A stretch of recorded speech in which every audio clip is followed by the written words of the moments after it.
ESPN, AM 1250 and 94.5 FM. Jason Minix, The Blitz. It is The Blitz here on San Antonio Sports Star, ESPN, AM 1250, 94.5 FM. I'm Jason Minix. Glad to have you along on a Thursday afternoon, although some of us might say it's a Friday. It is for me anyway.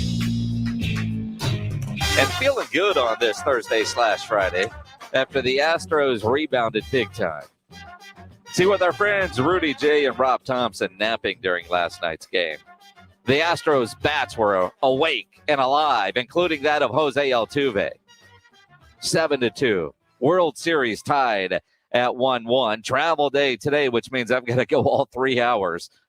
Game 3 tomorrow night as the series shifts to Atlanta. But, man, last night was a fun game to watch if you're an Astros fan. Although I got to say, 2 World Series games, 2 blowouts. And the length of games, and I know it's the broken record every postseason, how long these games go. I mean, these games go so long.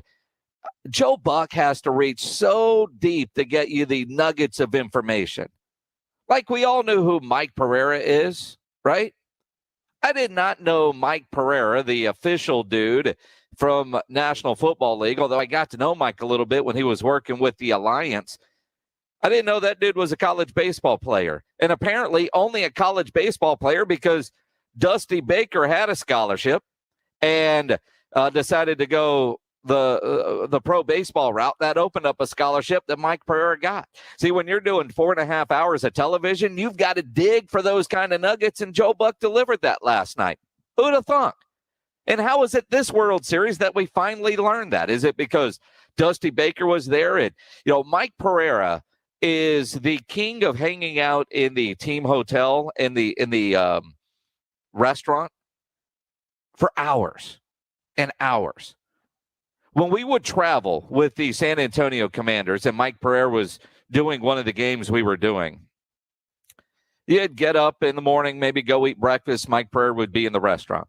You'd BS with him for a little while, go back to your room, take a shower, do whatever, and go sightseeing like in San Diego, and then come back and Mike Pereira would still be hanging out in the restaurant on like his 19th cup of coffee or whatever. And he was always fun to talk to. Very interesting dude to talk to.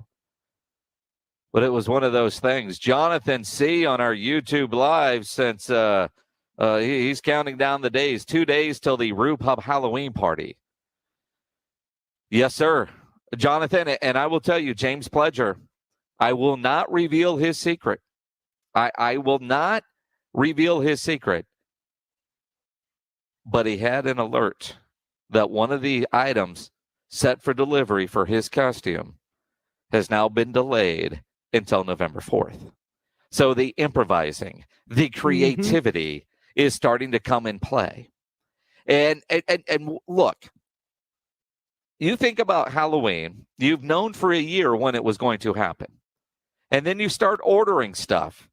And now it's not all showing up on time.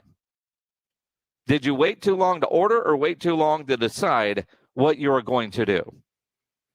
I waited till about 2 weeks out, so I don't think I waited too long to order it because everything said that it was initially going to be delivered on time. But this one piece switched from being delivered today to November 4th now. Doesn't do you any good. Just cancel it. Save your money. I mean, in reality, this item is something that you will never be able to use again. I'm just telling. Look, I know you like to go geek out every now and then, and it does kind of freak me out when you show up in your Iron Man helmet because you woke up that morning and decided you were going to wear it. You bought the damn thing. You might as well get use out of it. I don't want to say I'm disappointed tomorrow. Well, what I'm going to miss, I love the Rue Pub Halloween party. But I'm going to be in Phoenix. My daughter in her master's program, she's been working on their homecoming events, and so we're going to see a lot of the stuff that she has been working on and I've heard about, and the stress and all that kind of stuff. So we're going to Phoenix, Arizona State versus Washington State on Saturday, and same kind of thing. The game is now at noon on Saturday. So noon Phoenix time, 2:00 Central. If you're watching, you want to look for me at the Arizona State Washington State game. But so now Saturday night, it's the college parties for Halloween that we're going to. And my daughter said, you got to bring a costume. And I said, well, give me a whistle and I'll just be Herm Edwards. But I'll just wear what I'm wearing to the game. I'll show up to the Halloween party. I'll have the logo shirt on. I'll have a hat. Give me a whistle, and I'll just be Herm. And my daughter's response was, as long as you're not Ted Lasso, I'm good with that. Because she figures there's going to be 1 million people dressed up as Ted Lasso for this Halloween party. 1,000,001. 1 million. Well, I'm just saying a lot of people, it's too easy of a layup to just go as Ted Lasso for this Halloween. Everybody's going to dress up as Ted Lasso. Get a bad mustache, and you're good to go. A hat or order whatever, and you're good to go. So as she said, just whatever you do, just don't try to go cop out and just be Ted Lasso. And I thought Herm Edwards was going to be a cop out. I thought it'd be pretty creative. And I didn't even suggest Ted Lasso. She just knows me that well, because if I was going to do a costume at the Roo Pub this week, I would either be one of the doctors I've been for many, many years, or I would have gone Ted Lasso. But apparently everybody that wants to put very little effort into their Halloween costume is going as Ted Lasso. To be fair, that does seem like a Jason Minnick's costume. Oh, it's perfect. It is perfect. Now then I thought, well, all right, except for I would have to wear the wrong team. Although maybe I could borrow some stuff from Eric Morris, who will be on with us in about 20 minutes. I thought about, well, if I'm going to a college party, I could get the Ray-Bans and put on a Cardinal shirt and just go as Cliff Kingsbury as opposed to Herm Edwards, right? I could do that because, as Rudy J has said, you might want to wear sunglasses to whatever party you're going to. Truth. I mean, I'm just true. I mean, there are some things there, but I think Herm Edwards will do just fine. I think that's a worthy effort. Which of your Sun Devil polos are you going with? It's a blackout game, is what it says on the ticket. So I'm going to go with the black polo. I only have one hat. It happens to be black, so I'm going to wear a black Sun Devil polo. Although what I don't like about my black Sun Devil polo is Arizona State has two logos. They've got Sparky, and then they've got the pitchfork. Mm-hmm. Apparently, they're trying to do away with Sparky. Why? I don't understand that. And so it's the pitchfork logo on the black polo, but I prefer the Sparky.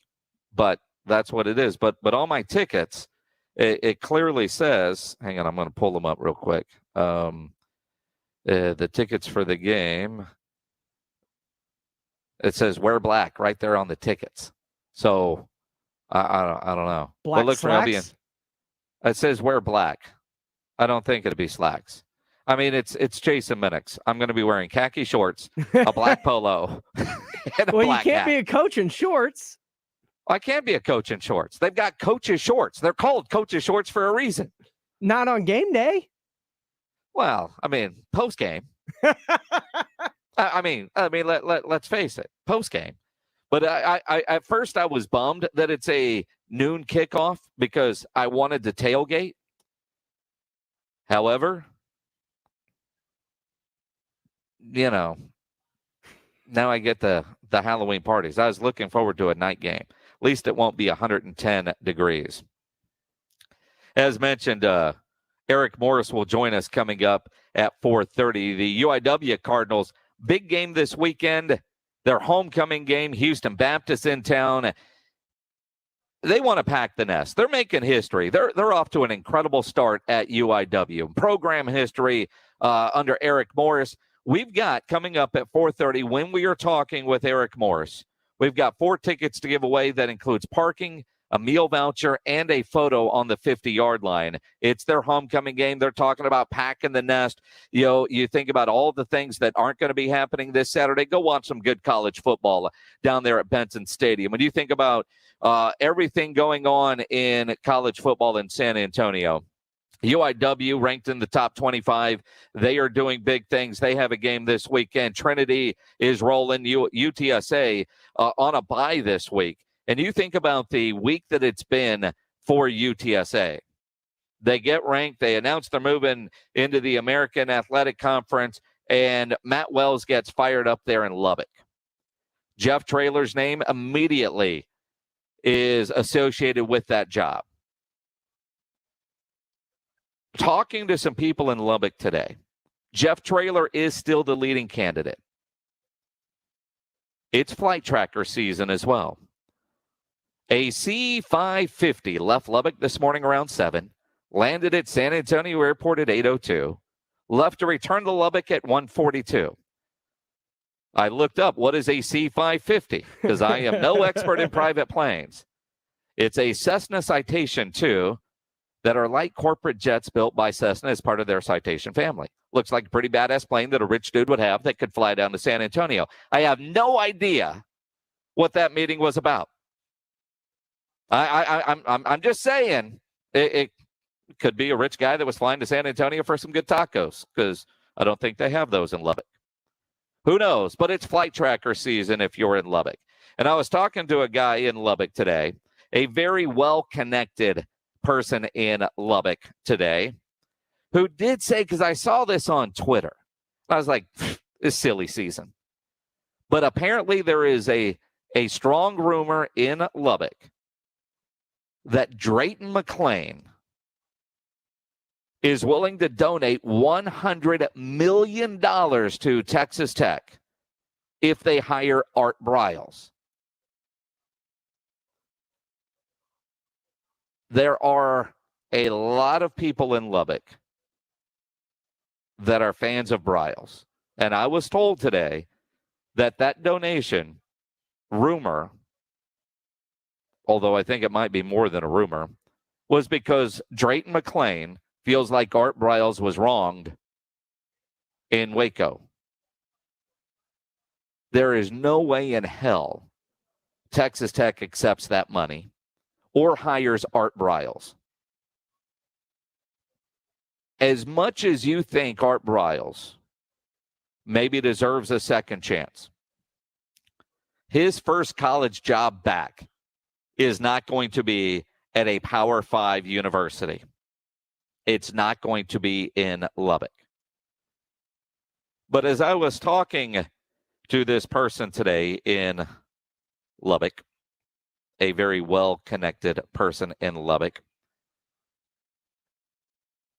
an analogy was brought up with Jeff Traylor and why they want Jeff Traylor.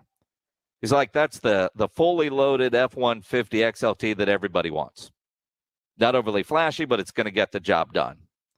Sonny Dykes, kind of like a Chevy Blazer, one of the new ones. Nostalgic name, but it ain't the same. You can't just bring Sonny home. How are you going to sell that? What has he really done at SMU? He said, Sonny Cumbie's like that Hyundai Santa Fe. It's a good rental. That's not what you want to buy, but you could beat the hell out of it at the rental. And then Art Briles as a 1986 Trans Am. It was good at a time, but not there. And I don't know what to think with Jeff Traylor. I mean, he continues to say all the right things in all his media appearances. And I believe Jeff Traylor when he talks about it's part of the process, your name is associated with it. He loves San Antonio. Dr. Lisa Campos, when she was on the Blitz last Thursday, said that they were already working on a new contract for Jeff Traylor. And Jeff Traylor mentioned that this morning during an interview with Ernie Zuniga on KABB, that, you know, Dr. Amy and Dr. Campos, they're doing what they need to do. And they love San Antonio. But it would be awful hard to turn down a Power 5 job and the money that comes with it. I believe him when he says he loves San Antonio and he's committed to this program. But committed for how long? You've got to strike while the iron is hot. I do not want Jeff Traylor to leave, but I'm not going to be mad at him if he does. And what he hasn't done that we've seen so many coaches do is say, I am here for the long term. Mark my words. I am not leaving for, and then the next day there's a press conference. He hasn't done that. He's talked about his commitment and love for San Antonio, but he has not allowed himself to get pressured into saying something that he might have to backtrack in a couple of weeks. And I think part of it is I don't know that there's an official offer from Texas Tech yet. I do know a plane left Lubbock this morning and came to San Antonio and spent a little more than 5 hours on the ground in San Antonio and then went back to Lubbock. Could be anything. Of course, I'm also thinking, if you're flying in to interview a coach knowing that everybody checks the flight tracker thing, wouldn't you fly to Kerrville or Fredericksburg or Bernie, not San Antonio International? Right? Jeff Traylor lives up I-10. It's probably just as close for him to drive to the Kerrville airport or the Fredericksburg airport than it is. And if you're going to meet somewhere at a breakfast spot or whatnot, wouldn't it be easier to do that up I-10 a ways as opposed to right in San Antonio? So I don't know if there's any flights from Lubbock to, does Bernie have its own airport? I'm going to guess it does. A lot of rich people live out that area. I know Fredericksburg and Kerrville do. But I'd look at flights going there. Just saying. And I don't know if that was a Texas Tech plane. The tweet I saw about the flight tracker didn't have tail numbers on it and what's associated with the school, but certainly a possibility. The Drayton McClain thing, kind of ridiculous. Almost like the Deshaun Watson thing. John McClain will join us at 5:30. John McClain's reporting on the Deshaun Watson to Miami has been incredible. And John McClain, for the most part, this offseason, since all this stuff started coming out in March about the massage therapists and Deshaun and the trade demands, John McClain has been pretty steadfast that it was not going to happen. So when John McClain started reporting that it was going to happen, you take that to the bank. John McClain at 5:30. The trade deadline is Tuesday. And when you look at all the different reports, Deshaun Watson is willing to waive his no-trade clause for one team, and that is the Miami Dolphins. Apparently, the compensation between the Dolphins and the Texans have been worked out and agreed upon for the most part. The hang-up now is the Miami Dolphins want Deshaun to take care of his legal issues. Go settle these 22 lawsuits. And make sure the legal aspect is done before they pull the trigger on the trade and everything that Houston is asking for in return.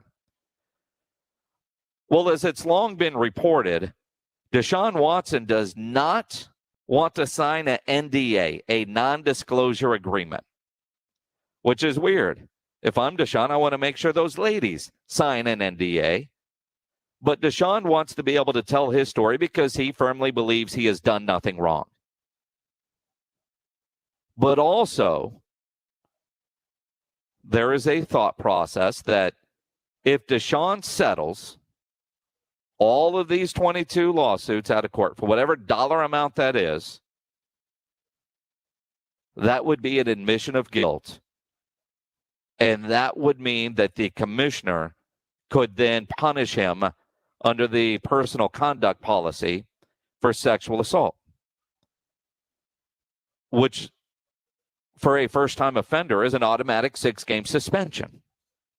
So when you look at Deshaun, at first I thought, who is advising this guy to get him not to sign an NDA? I don't care what you tell us when this is all said and done. Everybody's made up their mind on what was happening inside of those rooms. And none of it makes you look good, Deshaun. whether you tell your side of the story or not. But by settling in the eyes of the commissioner, who doesn't need the legal process to punish you, is that an admission of guilt and a 6-game suspension? And part of me thinks, dude, how many weeks has this season gone on at this point? You've in essence, you've already served it, although the commissioner won't see it that way. And if you're Miami, before you give up all those draft picks, all that draft capital, do you want some assurances from the league that he won't get on the commissioner's exempt list?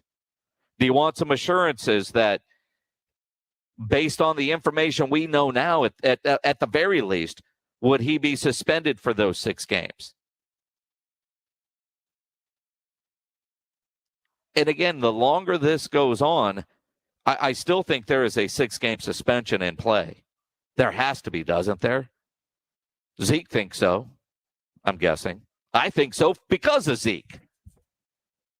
This season is a wash for Deshaun Watson.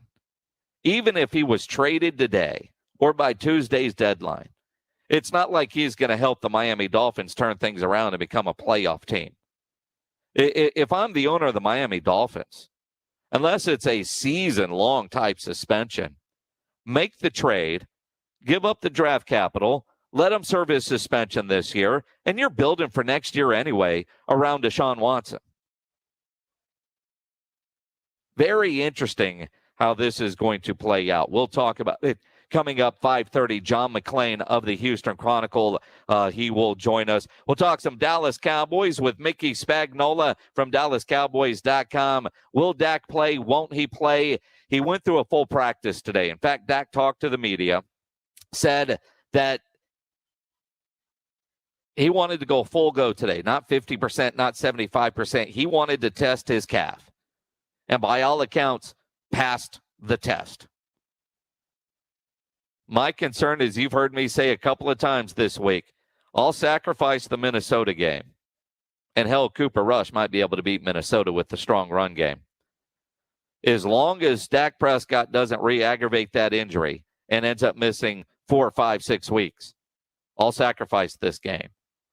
But knowing their training staff and how careful they are, especially with Dak Prescott, if he's able to go, you know he's going to be as close to 100% as he can. I think the more interesting storyline heading into the Vikings game, besides Dak, which is obviously, the big headline, the healthier quarterback, but what's going on with the offensive line and where La'el Collins is going to fit in. Is Connor Williams out at guard? Terrence Steele has played so well. He's the starting right tackle, because they're going to have to block a team in Minnesota, open up the run game. So Minnesota's good at the pass rush. And defensively, without turnovers, you look at the weapons Kirk Cousins has. Great receivers to throw to. Dalvin Cook, they're strong in the run game. It's going to be an interesting game. We'll talk about it with Mickey Spagnola. As mentioned, Spurs and Mavs tonight. Jeff McDonald of the Express News will join us at 6:30 to get you ready for that one. We'll talk some college football with Taylor McHargue. It's a Grilling with the Blitz kind of Thursday. Your chance to get your meat photos uploaded at sasportstar.com. A chance to win a $50 gift card to Tri-County Meat Market, and it is Thursday. What's on tap at 5:45? If you have an event, something going on this weekend, you want us to talk about it, make sure you tweet it to us. You can tweet it to me at Jason Menix, or better yet, send it to James Pledger. He is on Twitter at IamPledger. He produces it, puts it together. So you want to get on the list, you got to send it to James Pledger for What's on Tap coming up at 5:45, brought to you by Sam's Burger Joint. This morning I got up, heated up some of those Kia Bossa Smoked Meats Maple Breakfast Links, which are fantastic and now available at select H-E-B stores. If you haven't tried them, man, you are missing out. And if they don't have them at your H-E-B, tell the grocery manager to get them and then get in the car and drive to the next H-E-B, because they probably got them. They're at select H-E-Bs. I know they're at the H-E-B.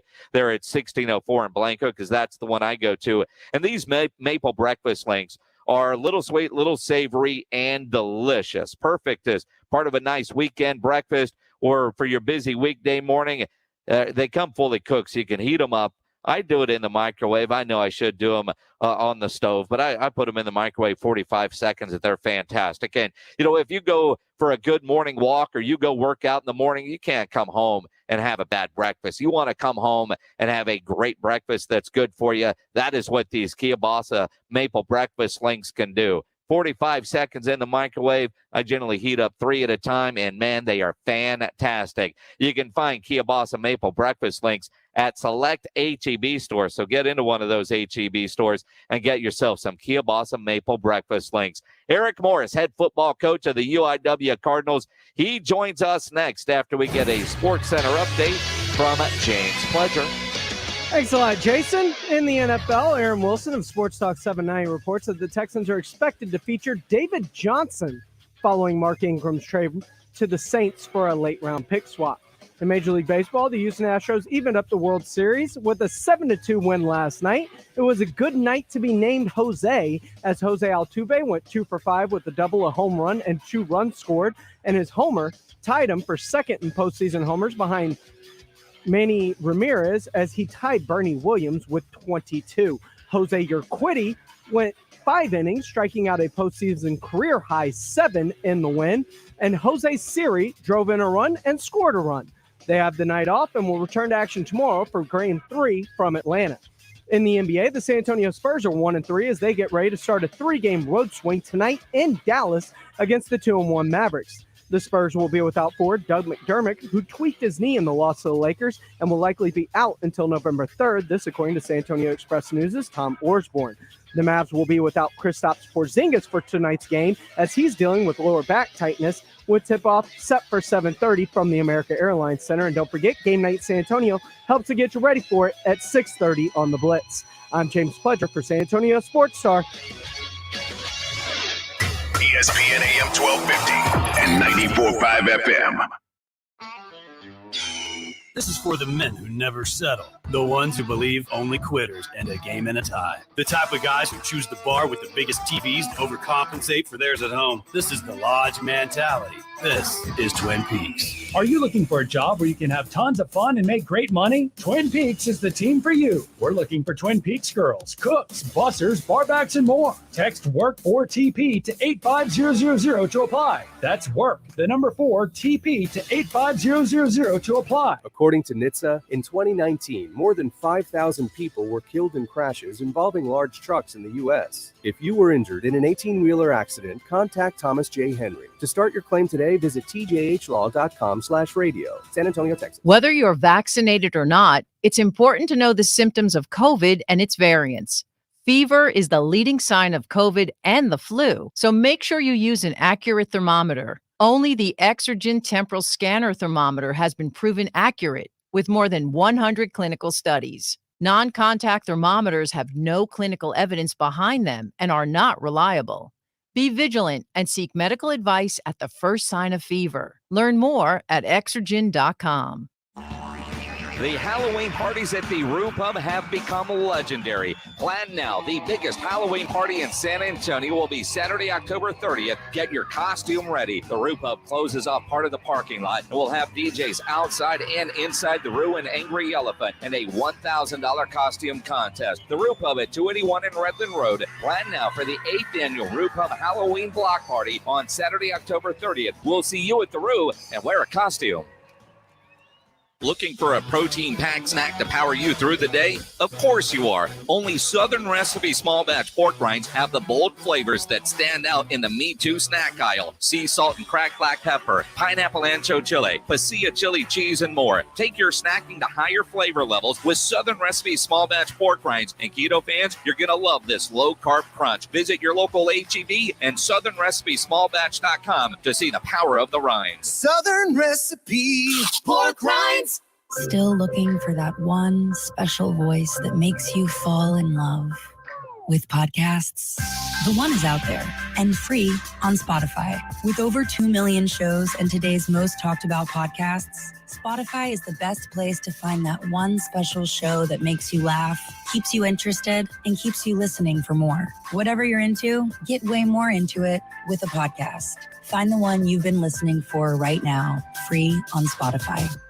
I am that typical girl. If everyone else has it, I don't want it. I want that unique, something special that no one else has. Deborah Looper dreamed of getting a truly one-of-a-kind engagement ring. And when she found Diamonds Direct, that dream became reality. It truly is the fairy tale. I pinch myself daily. Deborah was amazed to learn that Diamonds Direct works directly with the world's top bridal designers who can take an already beautiful ring and customize it just for her. They took the ring design and said, let's personalize it. I walk out thinking they are making a ring for me. I am beyond words about that. And the end result? A spectacular handcrafted Christopher Designs ring, just the way she dreamed it. No one else has what I have on my hand. Diamonds Direct, where the possibilities are truly endless. It was nothing short of an awesome experience. Get the ring of your dreams without a compromise at Diamonds Direct. If you can dream it, Diamonds Direct can design it. Official jeweler of the Dallas Cowboys at the shops at La Cantera. Hey, it's Rob with my good buddy Jack Overman from Service First AC Repair and Plumbing. Hey, Jack, when someone calls you for plumbing or an AC repair, can you fix it that day? No sweat. With Service First AC Repair and Plumbing, we don't sweat the small stuff or the big stuff. 210 no sweat. The following is a public service announcement. Do not plan baby showers, weddings, or birthday parties on Saturdays or Sundays in the fall. San Antonio Sports Star, ESPN 1250 and 94.5 FM. It is the Blitz here on San Antonio Sports Star, ESPN AM 1250, 94.5 FM. I'm Jason Minix.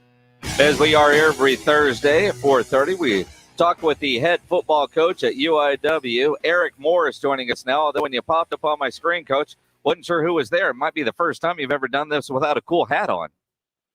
My hair looks good, huh?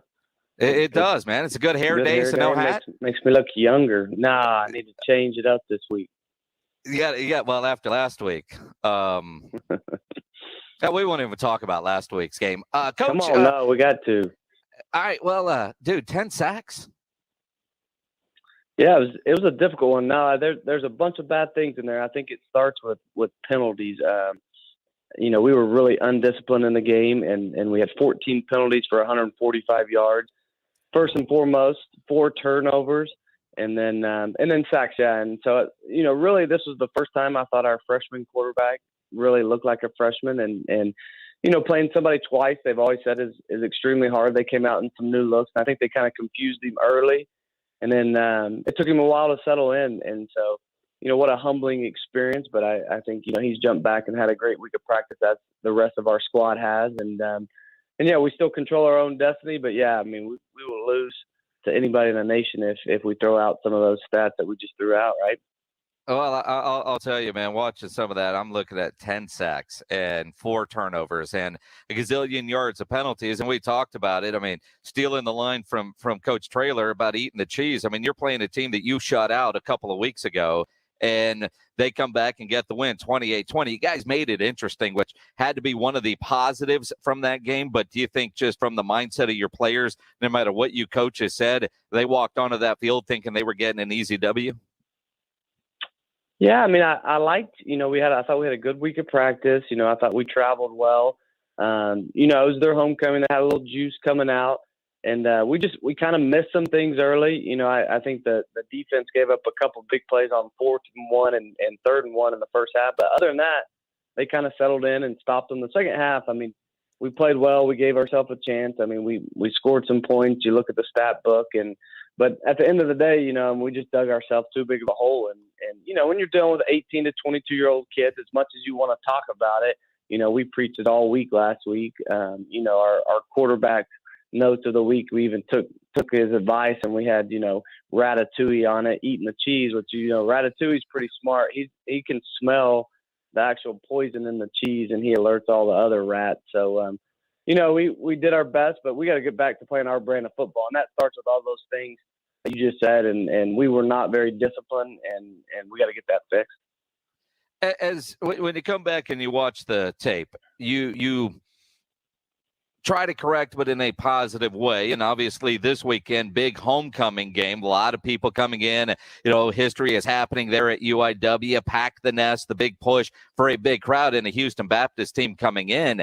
Yeah, you want to have the balance between getting on them for the mistakes, but also building them up to come kick some butt this weekend, right? How do you balance that? Yeah, I mean, Monday, the first thing we did, we had a team meeting at 6 a.m. on Monday morning. And well, that'll piss them off. All we had, that's what we normally do. Our kids are used to getting up early, but we had a team meeting. It was only penalty tape. And I had kind of the sequences broken down and how many yards those penalties actually cost us. And it was a lot more than 145 yards because a bunch of them were successful plays for us, both on offense and defense. And then our special teams set us back 4 different times on returns for getting holds. So, it added up to almost being 300 yards of stuff. So that was not a pleasant meeting. I mean, I kind of went back to my Mike Leach days, my mentor, and we had a tough heart-to-heart with the whole entire team and called some people out and just told them, be frank with them and honest with them that if we continue to have these penalties and be undisciplined and do these things, then, we're not going to be a championship caliber football team. And so that was kind of, us being honest with them, little come to Jesus moment. And then I think, throughout the week, you expect them to practice hard. And I think they've responded really nicely. And we've had 2 good days of work this week and a great mental day today. And then hopefully we can come out Saturday with a little edge about us and come execute at a high level. And, of course, big homecoming game. In fact, we've got some tickets and all kinds of stuff we're going to give away at the end of this interview with Coach Eric Morris from UIW as he joins us here on the Blitz.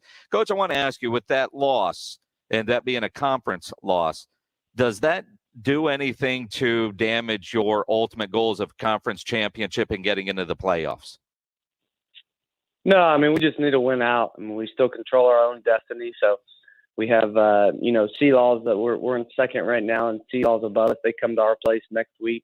But, we see it week in, week out, and that's why I think everybody's so enamored by college football. I mean, you never know who the upset of the week's going to be. So, we got to take this thing one day at a time, one play at a time on Saturday, and be able to kind of handle our business to get there. But everything we set out for is still in front of us.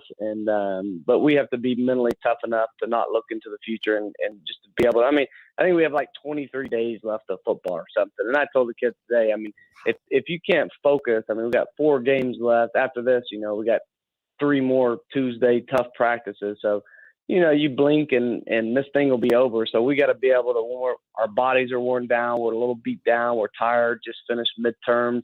We got to be mentally tough enough to lock in and finish this thing off the right way. Yeah, Coach, that's kind of depressing. 23 more days of college football. Hopefully there's playoffs and there's a lot more. Games. That's right.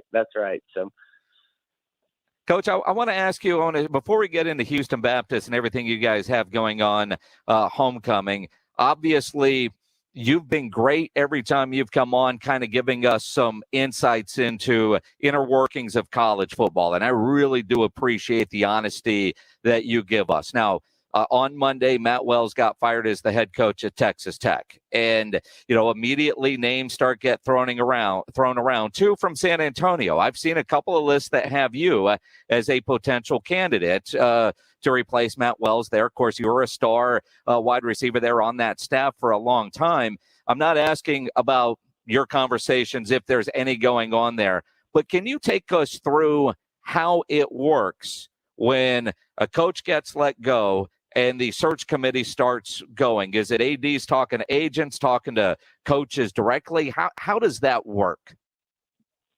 Yeah, there's definitely conversations that happen. And usually those conversations happen so much before the general public knows about it. Now, these are instances that I don't like about college football I quite frankly don't think it's fair to Coach Traylor. And I'll be honest with you, I'm not going to be the next head coach at Texas Tech, but I don't think breaking it's breaking news. I don't think it's fair to Coach Traylor just because he's done such a great job of creating a culture. He's got these kids to buy in. He's a genuine person.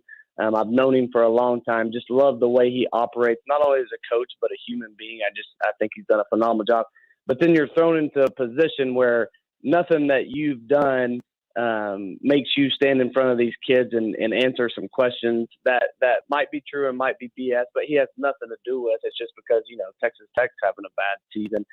And so I think in this profession and nowadays, I think you have to be completely honest with your kids. And I think you need to get ahead of it and talk about it and tell them, the truth. And then But today, let's be honest. I mean, there's some general some wealth that comes along with these big jobs that can set yourself up for success for your family for generations. And so, I don't like the fact that the speculation could possibly, cause some questions or some headaches in his program because he's done everything right. And he'll continue to do everything right. But, in this day of college football, especially smaller schools, if you do really good, your name's going to be talked about for leaving. If you do really bad, you're going to be talked about for being fired. So, and we're grown men. They pay us plenty of money to handle these things. We know what we kind of signed up for.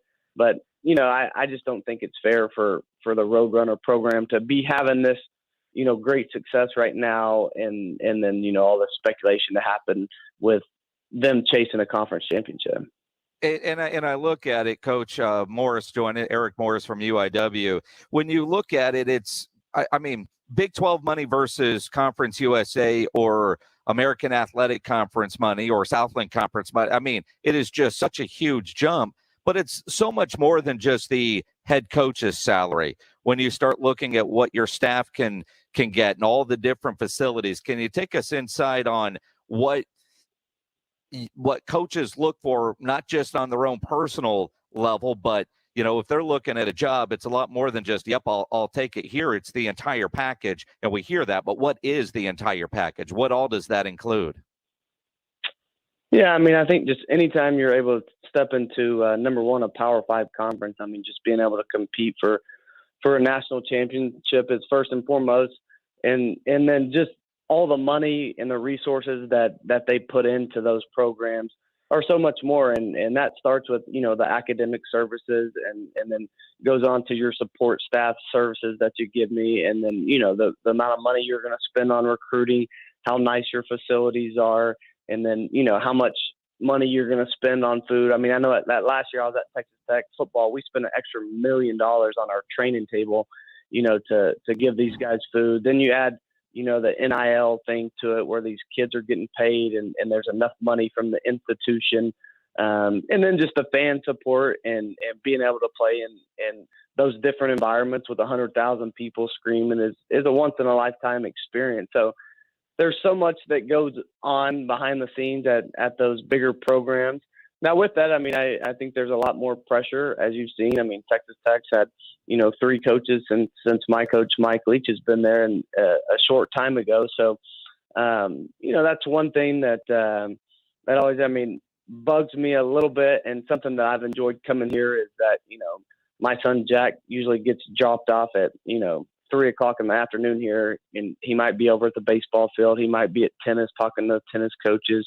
He might be over in the basketball court messing with them. So, that's something at the big places, you don't get as much as just to be able to go and have fun and genuinely, enjoy what this is all about, and it's relationships and kids and loving these kids and making sure that they have a great experience.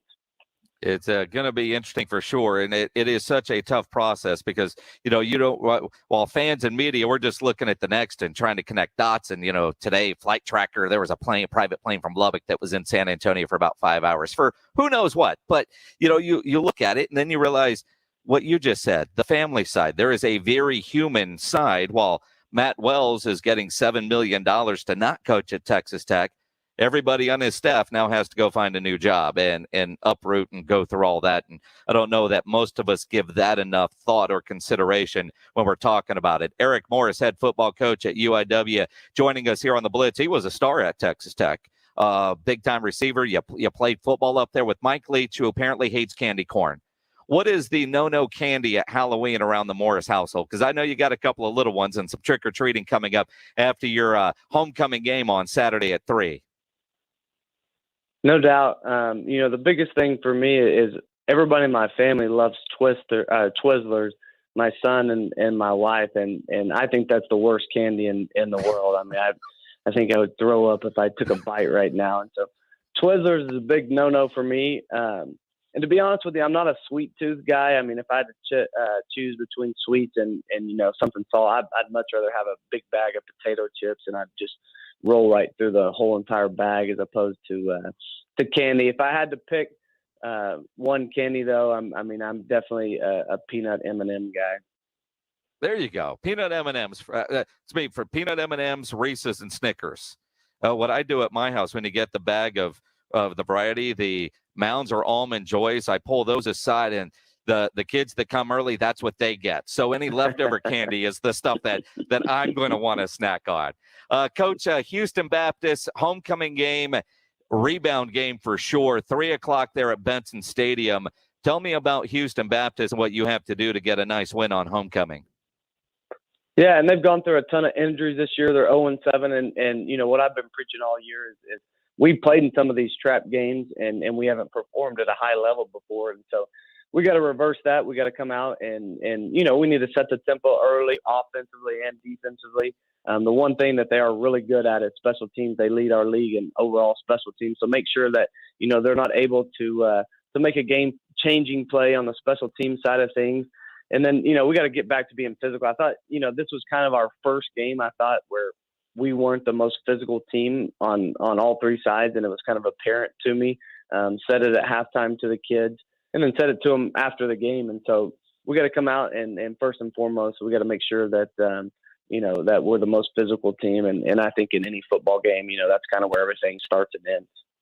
And it's homecoming, so a lot of people expect to come out honoring a lot of athletes that have played there and students that have gone there. It's going to be a lot of fun this weekend. We've got a package to give away for the game this weekend. 4 tickets that includes parking, meal vouchers, and a photo on the 50-yard line. I'm not sure if you're in the photo or if it's just them in the photo, but you're having such a good hair day. If it's still going that way Saturday, maybe you'll be in the photo as well.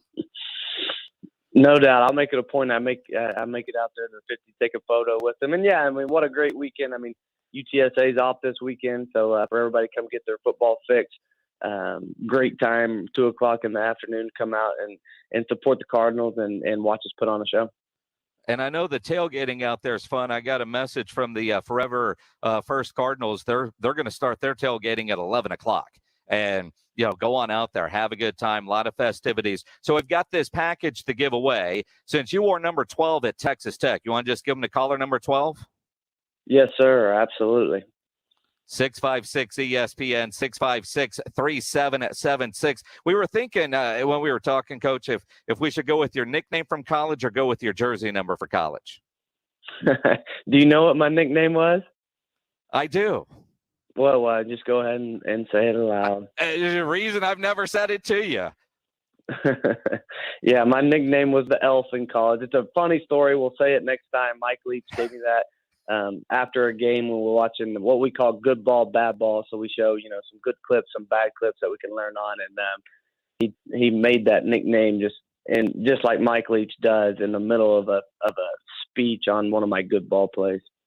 You know, as a guy that's 5'7", I never make fun of nicknames like that. But if you want to bring it up, I'll let you do it. Let's go caller number 12. We'll do that. Eric Morris, good luck this Saturday. Get that win, and we'll talk to you next week.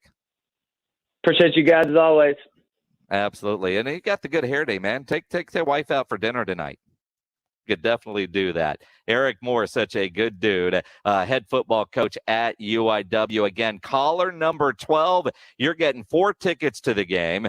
You're getting the parking pass. You're getting free food out there and a photo on the 50-yard line. Caller number 12, though, that package is for you. If you want to go out to the game, as he said, UTSA is off. Go support local. They're playing great football down there, and Cam Ward is worth the price of admission. And Kevin Brown, all their players, they play good football. Get your tickets, uiwcardinals.com/tickets, or call 210-805-3000. 805-3000 is the phone number. We'll talk some Cowboys with Mickey Spagnola coming up at 5 o'clock. But next, PETA is mad at Major League Baseball. We'll explain as we continue here on the Blitz. If you need your logo on any gear, if you need hats, you need to get into Sammy's Embroidery Club down on San Pedro. If you're a business owner, a manager, a club leader, you need your logo on shirts, jackets, caps, uniforms. Sam has over 700 uniform lines to choose from, and he's got plenty of inventory in stock. Not many can say that, but Sam can. He's got your polos, your T-shirts, your hats, all in stock. In fact, He has the largest selection of caps, including the popular Richardson style cap, and he's got them in stock. In fact, over 10,000 hats on display right now in his showroom. And it's not just embroidery. He could do silkscreen shirts as well for any occasion. Sammy's Embroidery and Printing. Nobody has better prices. Sam has all the big name brands, and he's the only company in Texas with one-day turnaround. No order too small, certainly no order too big. All items do come with the warranty. You can call Sammy's Embroidery at 210-824-3900, 824-3900. Go to the website, samsembroidery.com, or better yet, just drive down and go into that massive showroom. It's down on San Pedro, 1 mile inside Loop 410, next to Big Lots across from McDonald's for Sammy's Embroidery Club. Score $1,000 now. Enter the winning keyword, cool, COOL, cool, at sasportstar.com. Good luck from San Antonio Sports Star, ESPN 1250 and 94.5 FM. For over 2 centuries, Jim Beam has been bringing people together. Now you can bring them wherever you go with friends and family. Introducing Jim Beam Highballs to go, refreshing and ready for sharing. Their classic highball and Beam and Ginger Highball are made with Kentucky straight bourbon whiskey. They're a new take on a tradition, 7 generations in the making. Find Jim Beam Highballs to go at a store near you. Jim Beam Classic Highball made with Kentucky straight bourbon whiskey, natural flavors, and seltzer water. 5% alcohol by volume. Copyright 2020, James B. Beam Distilling Company, Claremont, Kentucky. Drink smart. It's that time of year again when Smoky Mo's Barbecue is gearing up to smoke Thanksgiving turkeys for our neighbors in the San Antonio area. Each turkey will be made using our secret rub and smoked to perfection in-house. You can buy it solo or with our feast that includes sweet potato casserole, cornbread dressing, green bean casserole, and a delicious pumpkin pie from Tootie Pies. Pre-order at SmokyMo'sBarbecue.com or by calling your store. Don't dawdle. We sell out every year. Happy Smoke Turkey Day, y'all, from Smoky Mo's Barbecue. How's your cell phone coverage? How's your cell phone bill? You know, a lot of big carriers overcharge you for unlimited data. They brag about coverage, but that's only if you live in the city. This is Greg Akagi. I've been an agriculture director for over 20 years, and I know what people outside the city need. Pure Talk. Pure Talk gives you great 5G coverage for about half of what Verizon, AT&T, and T-Mobile charge you. The average family saves over $800 a year. You can keep your number and keep your phone, or save on the latest iPhones and Androids. Unlimited talk, text, and 6 gigs of data is just $30 a month. Or if you want unlimited data, you can still save a fortune. With their U.S.-based customer service, I believe in the way Pure Talk treats their customers. Plus, they have a 30-day risk-free guarantee, so you literally have nothing to lose. From your cell phone, dial pound 250 and say half off, and you'll save 50% off your first month. That's pound 250 and say half off. Guys, stop what you're doing. Give me a few seconds of your time and let me give you a piece of advice that will change your love life forever. Have you noticed you've been losing a little pep in your step? Has your lady friend asked you, is everything okay? Do you find yourself having trouble rising for the occasion? Do you stress out before that special moment and wonder, is it gonna work? Guys, I'm going to let you in on a big secret. You don't ever have to worry again. The Mojo Male Enhancement Formula has you covered. Mojo is the 100% guaranteed male enhancement formula that guarantees lasting success, if you know what I mean. The Mojo Male Enhancement Formula is safe, natural, and effective every single time, guaranteed. Mojo is available in a fast-acting spray and a quick-action capsule. Do yourself and her a favor and call Pure Line Nutrition in San Antonio today. They'll get you set up for success. Call 210-494-2210. That number again is 210-494-2210. Mojo Male Enhancement, only available at Pure Line Nutrition.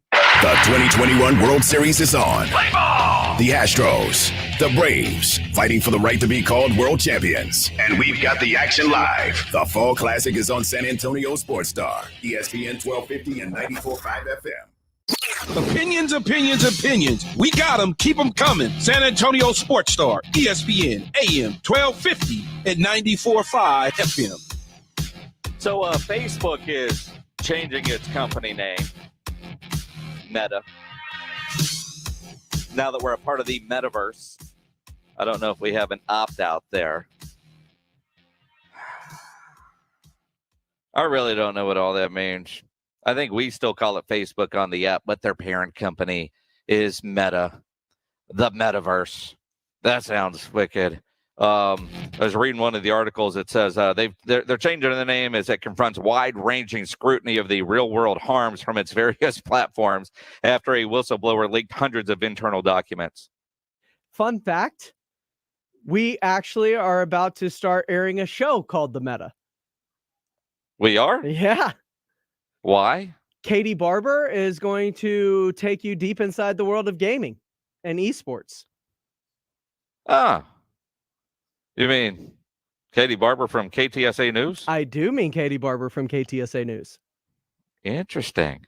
Well, she might have to change the name of her show because some guy named Mark, he probably controls that. I don't think it matters. It's like stealing the name from a roller derby team in Cleveland. Look, I've already created the opens. Uh-huh. Interesting. That ain't going to happen. PETA, speaking of name changes. Now, I am a PETA person. I'm all about PETA, people eating tasty animals. But those other PETA types, they're apparently in 2021 mad at Major League Baseball and want them to change the area where pitchers hang out, the relief pitchers, from bullpens to arm barns. Now, I kind of like the name Arm Barn. Well, let's see who they're going to call up from the Arm Barn today. I mean, I could see that. But why now? It's 2021. It's been a bullpen for 100 years. And the bullpens have so many other uses. You go to a radio station and, where the hosts are doing their prep work, it's often called a bullpen. There are a lot of uses for bullpens. I don't think the cows are going to be mad. I think the cows have other things to worry about, like if they're going to end up on my grill later today, than what the area that they hang out in. I like bullpens. Although, admittedly, arm barns, not bad. And if it wasn't PETA asking for the change, I might be all for it. It's funny. Big Thursday night game tonight. A good Thursday night game tonight. Make sure you get your picks done at sasportstar.com for our Pro Football Pick'em Challenge brought to you by Pinkerton's Barbecue. Go to sasportstar.com. Get your picks in for the week. You could win a gift card, a $50 gift card to Pinkerton's Barbecue, along with a gift card to Mellow Mushroom. Get playing today. Weekly winners every week. So if you haven't been playing, doesn't matter. You can win this week and end up with those gift cards. Go bank your picks now at sasportstar.com because we got a good one tonight, Green Bay and Arizona. Cowboys have a interesting one Sunday night against the Vikings. We'll talk about it with Mickey Spagnola next on the Blitz. San Antonio Sports Star Pro Football Pick'em. Online at sasportstar.com. Can you pick the perfect matchups all season long? If so, you could win $50,000. Weekly winners score gift cards to Pinkerton's Barbecue and the Mellow Mushroom. For official contest rules and to play, visit sasportstar.com. Must be at least 21 years old to play this nationwide contest. One winner will be selected at the end of the season. The Pro Football Challenge from San Antonio Sports Star, ESPN 1250 and 94.5 FM. Twin Peaks is adding one of the most well-kept secrets in all the beer community to select Texas drink menus. Yes, Yuengling Traditional Lager is here. Starting August the 11th, participating Twin Peaks lodges will serve that coveted Northeastern Premium Lager at a perfect 29 degrees. In addition to its scenic views and those made-from-scratch menus, Yuengling Traditional Lager pairs perfectly with Twin Peaks Nashville Hot Chicken and, those hand-smashed and seared burgers and those great new loaded fries. Twin Peaks eats, drinks, and, those scenic views. There's confusion about how to protect yourself from COVID. One thing is certain, whether you're vaccinated or not, you need an accurate thermometer to check for fever, the leading sign of flu and COVID. Be vigilant and contact your medical provider at the first sign of fever. Don't rely on non-contact thermometers that have no scientific studies. Only the Exergen temporal scanner thermometer has been proven accurate in more than 100 clinical studies. Learn more at exergen.com. Pro football season's here, and pro roofers save valuable time with Beacon Pro Plus. Beacon Pro Plus works 24/7 for material ordering, order history, and automated promotion tracking, so you can get your favorite GAF roofing products even when working remotely. And now, order on Beacon Pro Plus and get a $175 gift card and a chance for a VIP Pro Football getaway. Gear up and raise your game with Beacon Pro Plus today. Build, score, and win at BECN.com. At Diamonds Direct, nobody tells our story better than our own associates. I hear from customers that come in how shocked they are. They're able to, only with Diamonds Direct, afford a diamond that they never in their wildest dreams thought they'd be able to get. People are just thrilled with what we offer. I have exponentially more to choose from. The resources that we have, all the way from our wholesale roots, really untouchable. When you come here to Diamonds Direct, you know it's something special. You know it's something that is one of a kind, and you got that at such a phenomenal value. To be a jeweler and have this kind of firepower, we have all these mountings, all this selection, all these diamonds, and incredible prices is just unmatched. And I think our customers appreciate that we are so open and honest about every part of this process. What they're surprised by is the extent that we go to provide an unparalleled, luxurious shopping experience. This company has a 60-year heritage in diamond cutting, diamond mining, diamond wholesaling. So there's no possible way to get any closer to the source than with Diamonds Direct. We won't be undersold. Diamonds Direct. Your love, our passion. Store hours and directions at diamondsdirect.com. Injuries happen, so if you twist, pull, pop, or snap something, you need Dr. David Espinosa at TSAOG Orthopedics. Dr. Espinosa treats all non-surgical orthopedic injuries and has same-day and next-day availability. Telemedicine services are also available. There is no reason to be in pain. If you are hurting, visit Dr. David Espinosa at TSAOG Orthopedics. Learn more at TSAOG.com. That's TSAOG.com, or schedule your appointment by calling 210-804-5490. Southern Recipe Small Batch Pork Rinds. Score points with some of the boldest, keto-friendly, protein-packed, and low-carb snacks out there. And with their new Southern Recipe Small Batch 6-bag variety pack, you'll get to choose a different flavored pork rind every time. Find Southern Recipe Small Batch at your local H-E-B, and you'll always have pork rinds ready to go. Southern Recipe Small Batch Pork Rinds. Be big, be bold, be adventurous. Southern Recipe Pork Rinds. From the Mother's Window Tent Studio, one team, one mission, KZDC, San Antonio Sports Star, ESPN, AM 1250 and 94.5 FM. Jason Minix, the Blitz.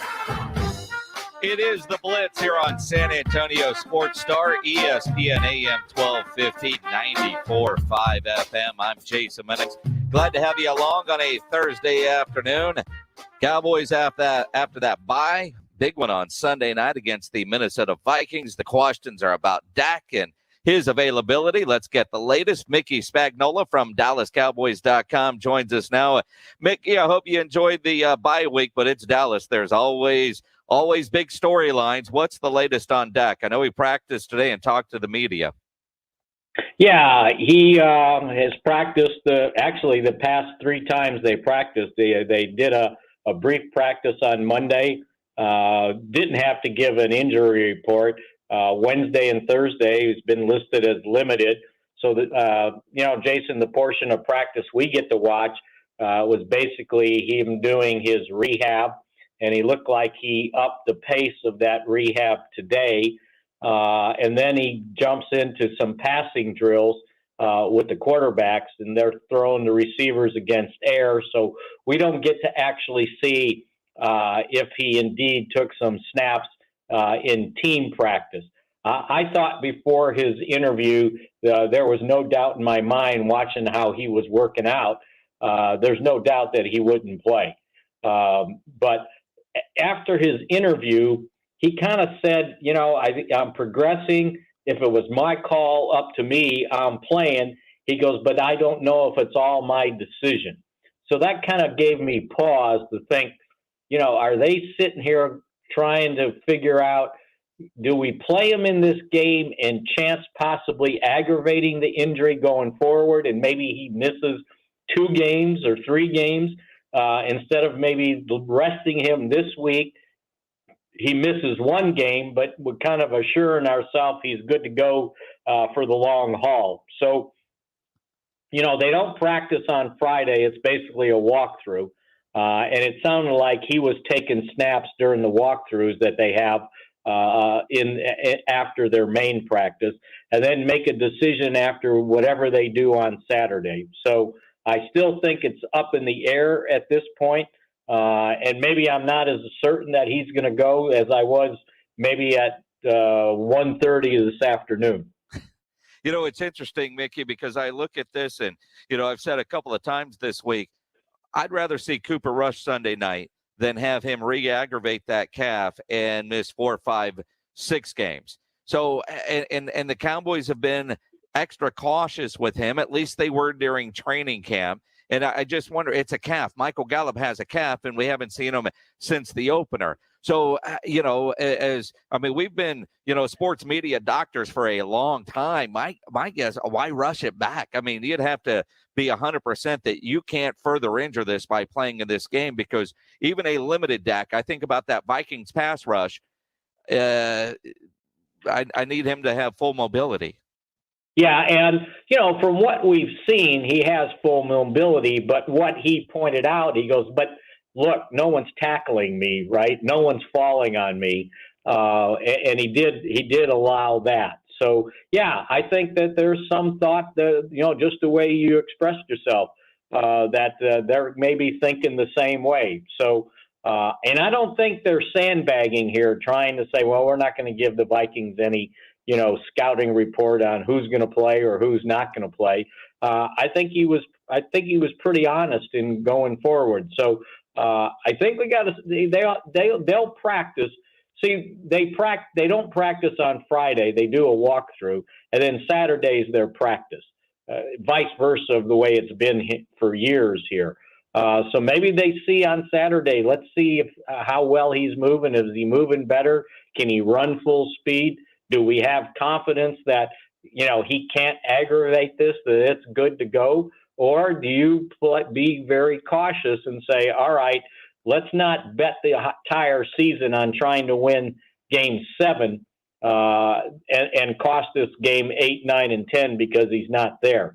And I think that that thinking is going through the organization right now. And Mike McCarthy kind of pointed it out that, this is kind of a big picture decision, but that, he looks fine, he's progressing, he's getting better.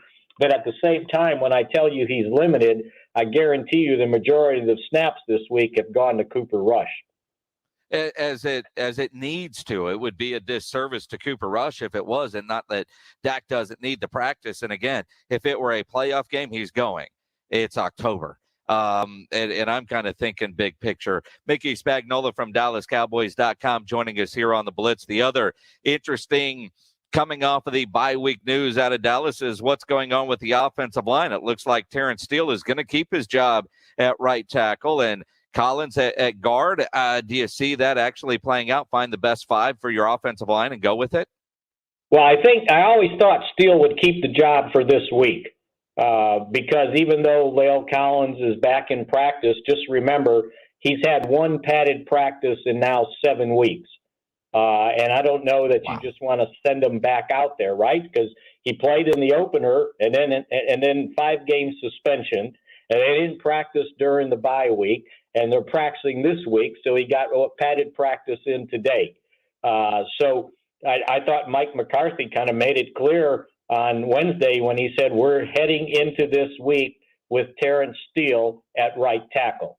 And the portions of practice we get to see when the offensive line does their little position drills, Terrence Steele was working with the first team offensive line. La'el Collins went in with the seconds. We didn't see him at guard. Now, it sounded like he might have got some snaps at guard, but my thought is, what if they're just saying, you know what, we're going to go with Steele another week, give La'el a little more time to get his feet underneath him, but maybe he can be the backup swing tackle and possibly back up at guard also. He hadn't played guard since 2016.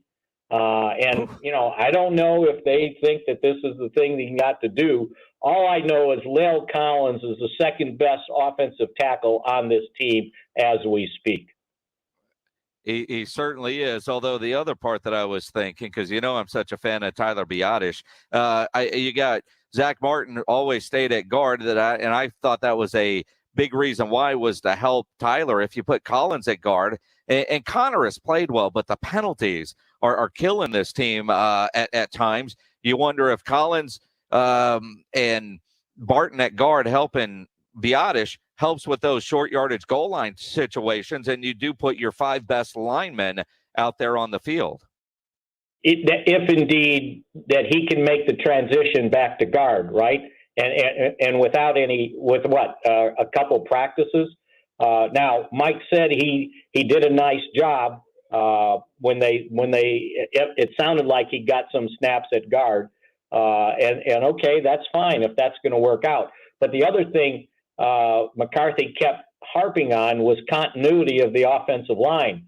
Well, it doesn't sound like a lot of continuity if you're going to slip in a guy that hasn't played guard in 5 years to a starting position. I just think, I don't know if they're experimenting or what. I'd like to see what goes on here. But I just think that without a doubt, he's your best starting right tackle. Certainly. Mickey Spagnola from DallasCowboys.com as he joins us every Thursday here on the Blitz.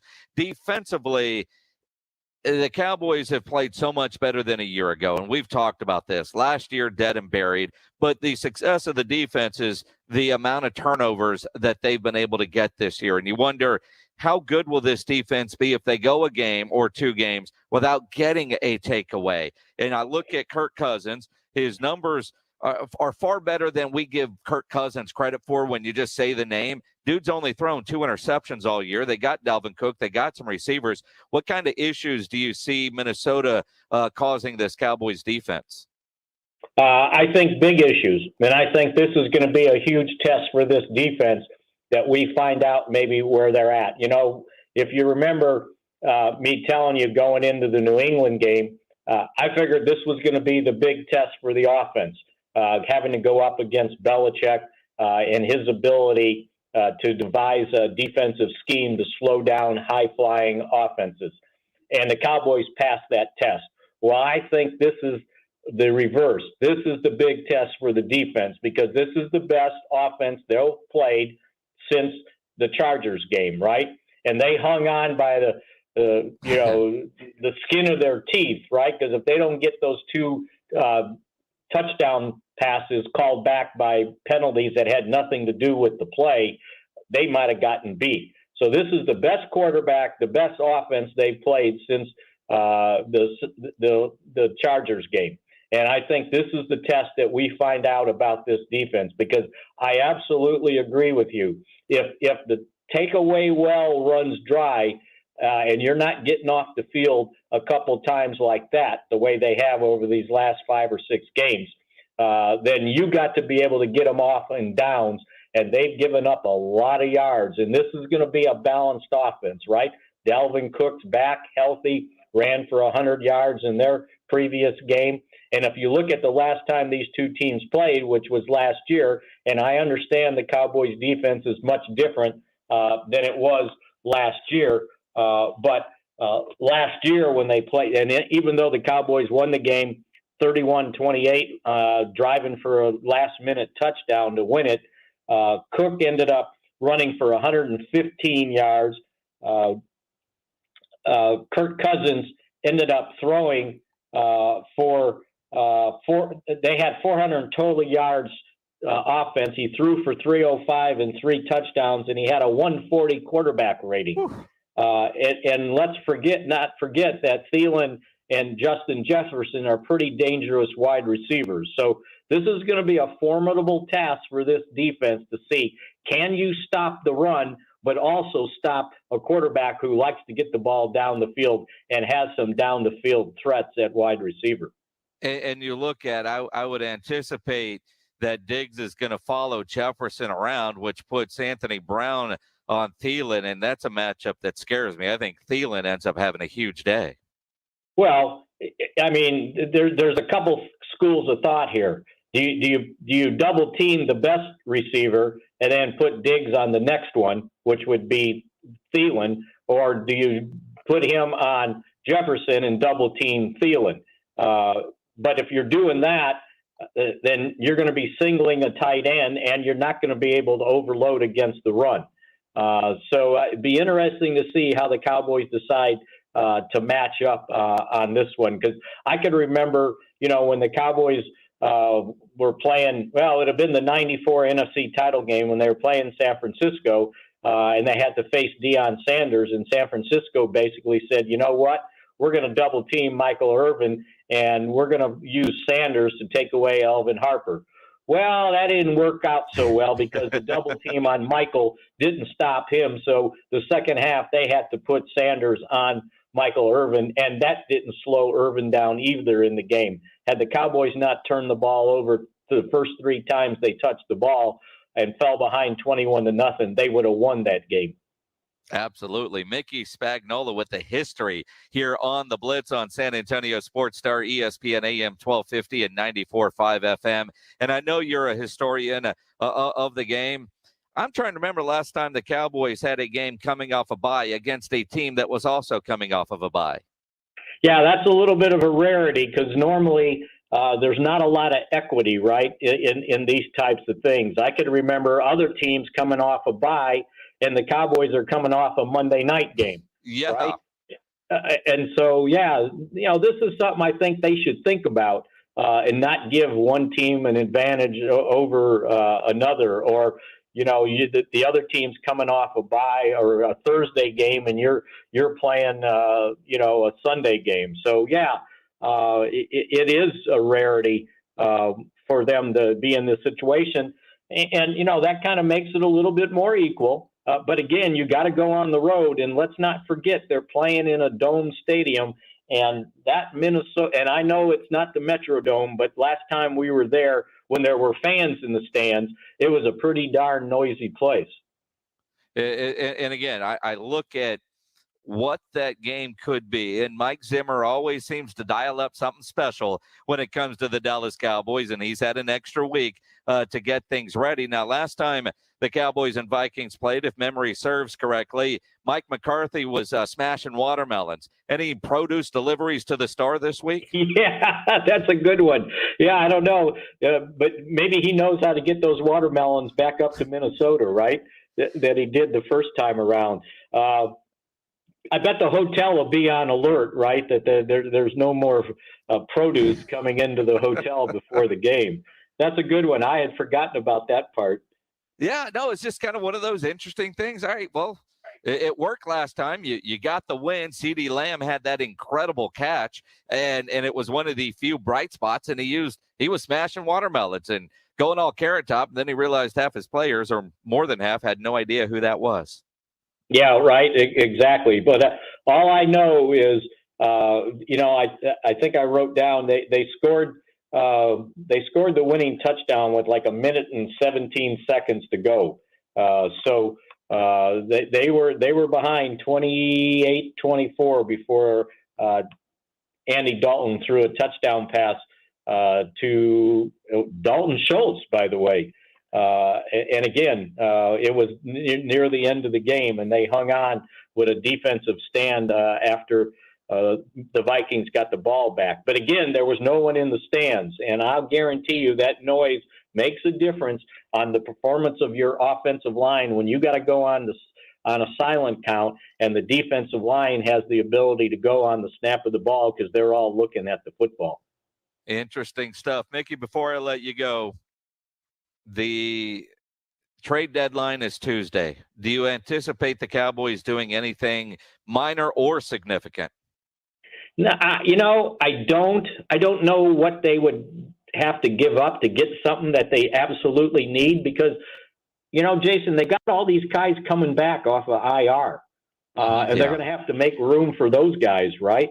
And they've got 2 open spots right now, so it'll be interesting to see what sort of roster moves they make maybe on Saturday. I think Kelvin Joseph, just judging from what we get to see, because we get to see some of the special teams practice, and he looked like he was out there on the punt return team as the hold-up guy on the gunner to the outside.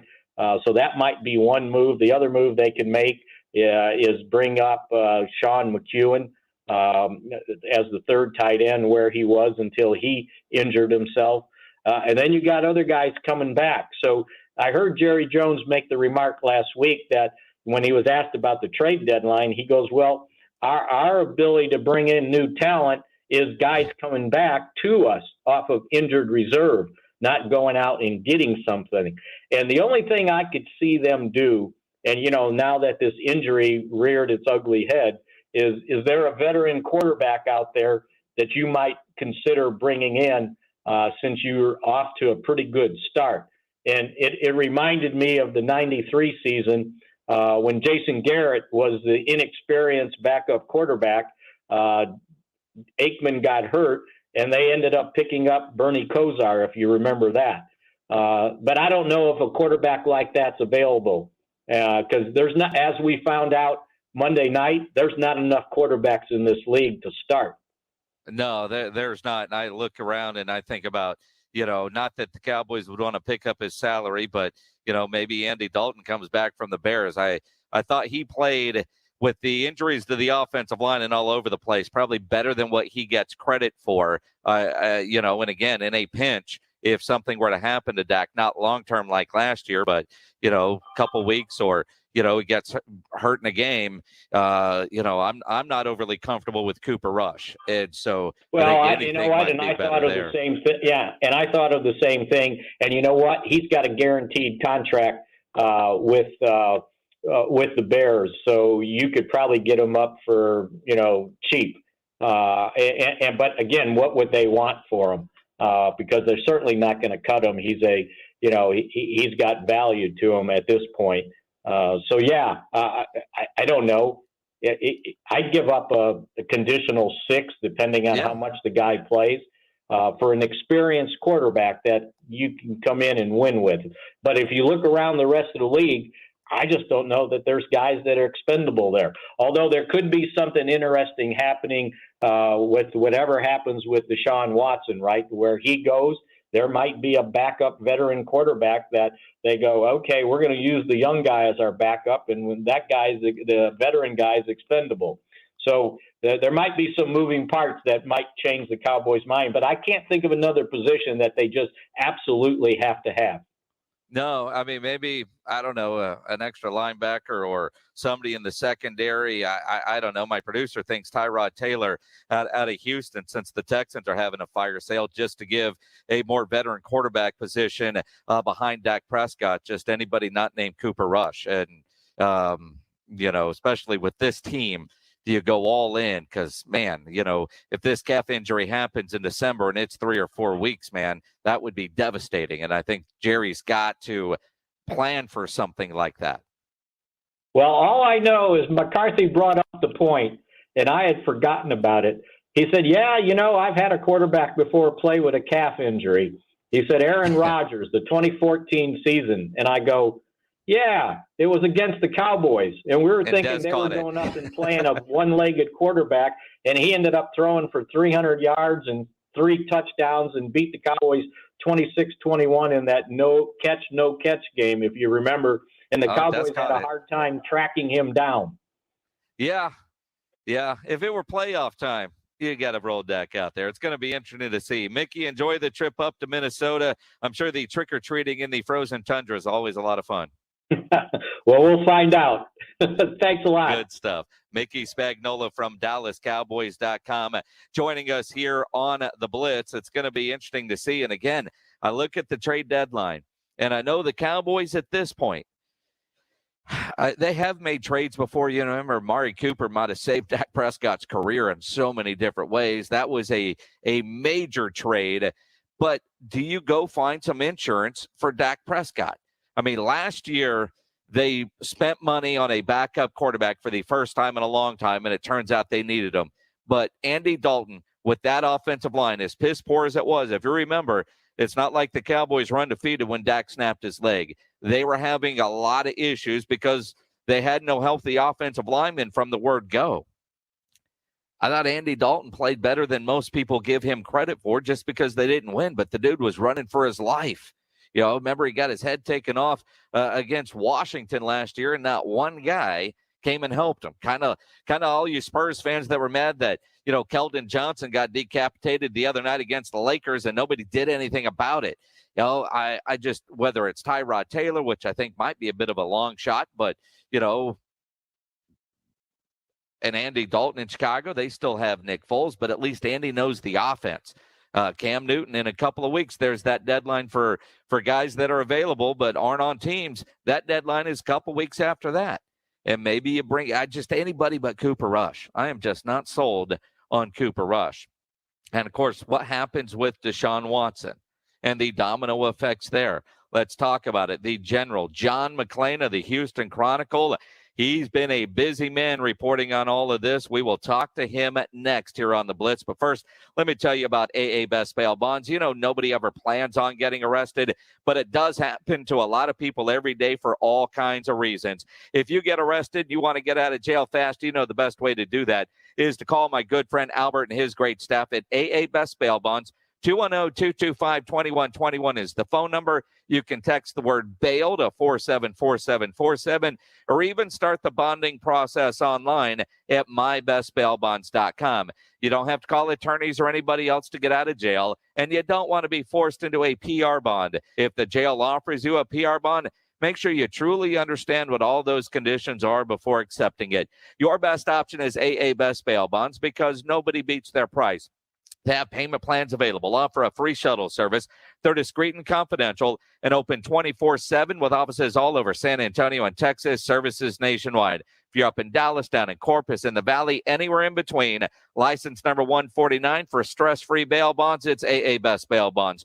210-225-2121 or online, mybestbailbonds.com. John McClain joins us next. The latest on Deshaun Watson coming up after SportsCenter with James Pledger. Thanks a lot, Jason.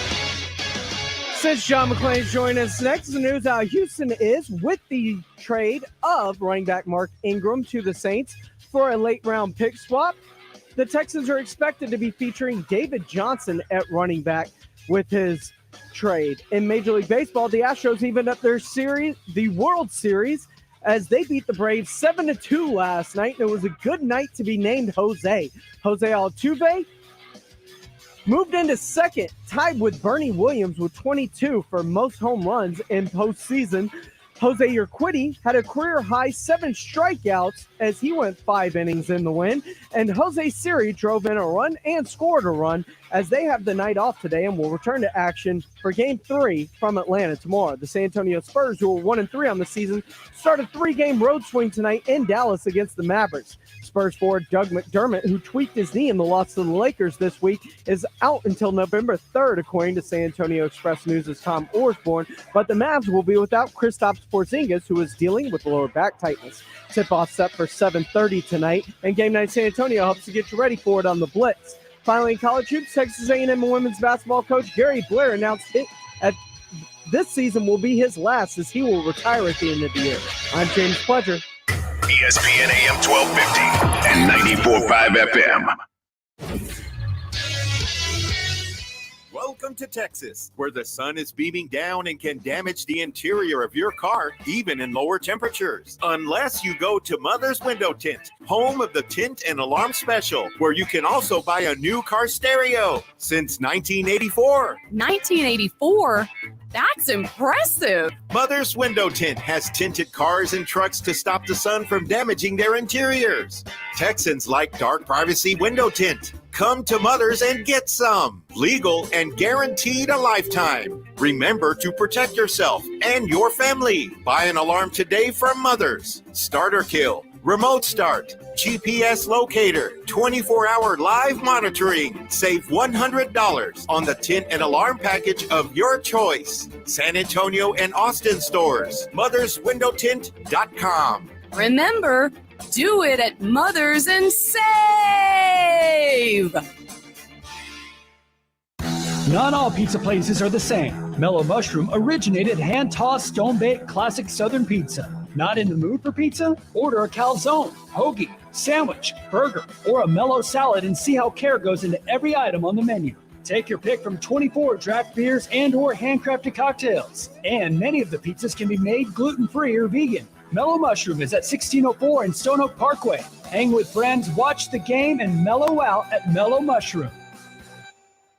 Are you one of the millions of homeowners who haven't refinanced yet? If so, I'm here to tell you it's not too late. Hi, I'm Wesley Hogan with Westland Financial. Although the lowest rates may be in our rearview mirror, as the economy recovers from the biggest economic shock of our lifetime, rates still remain near historic lows. In fact, with the dramatic increase in home values, this may be the perfect time to put that new home equity to work.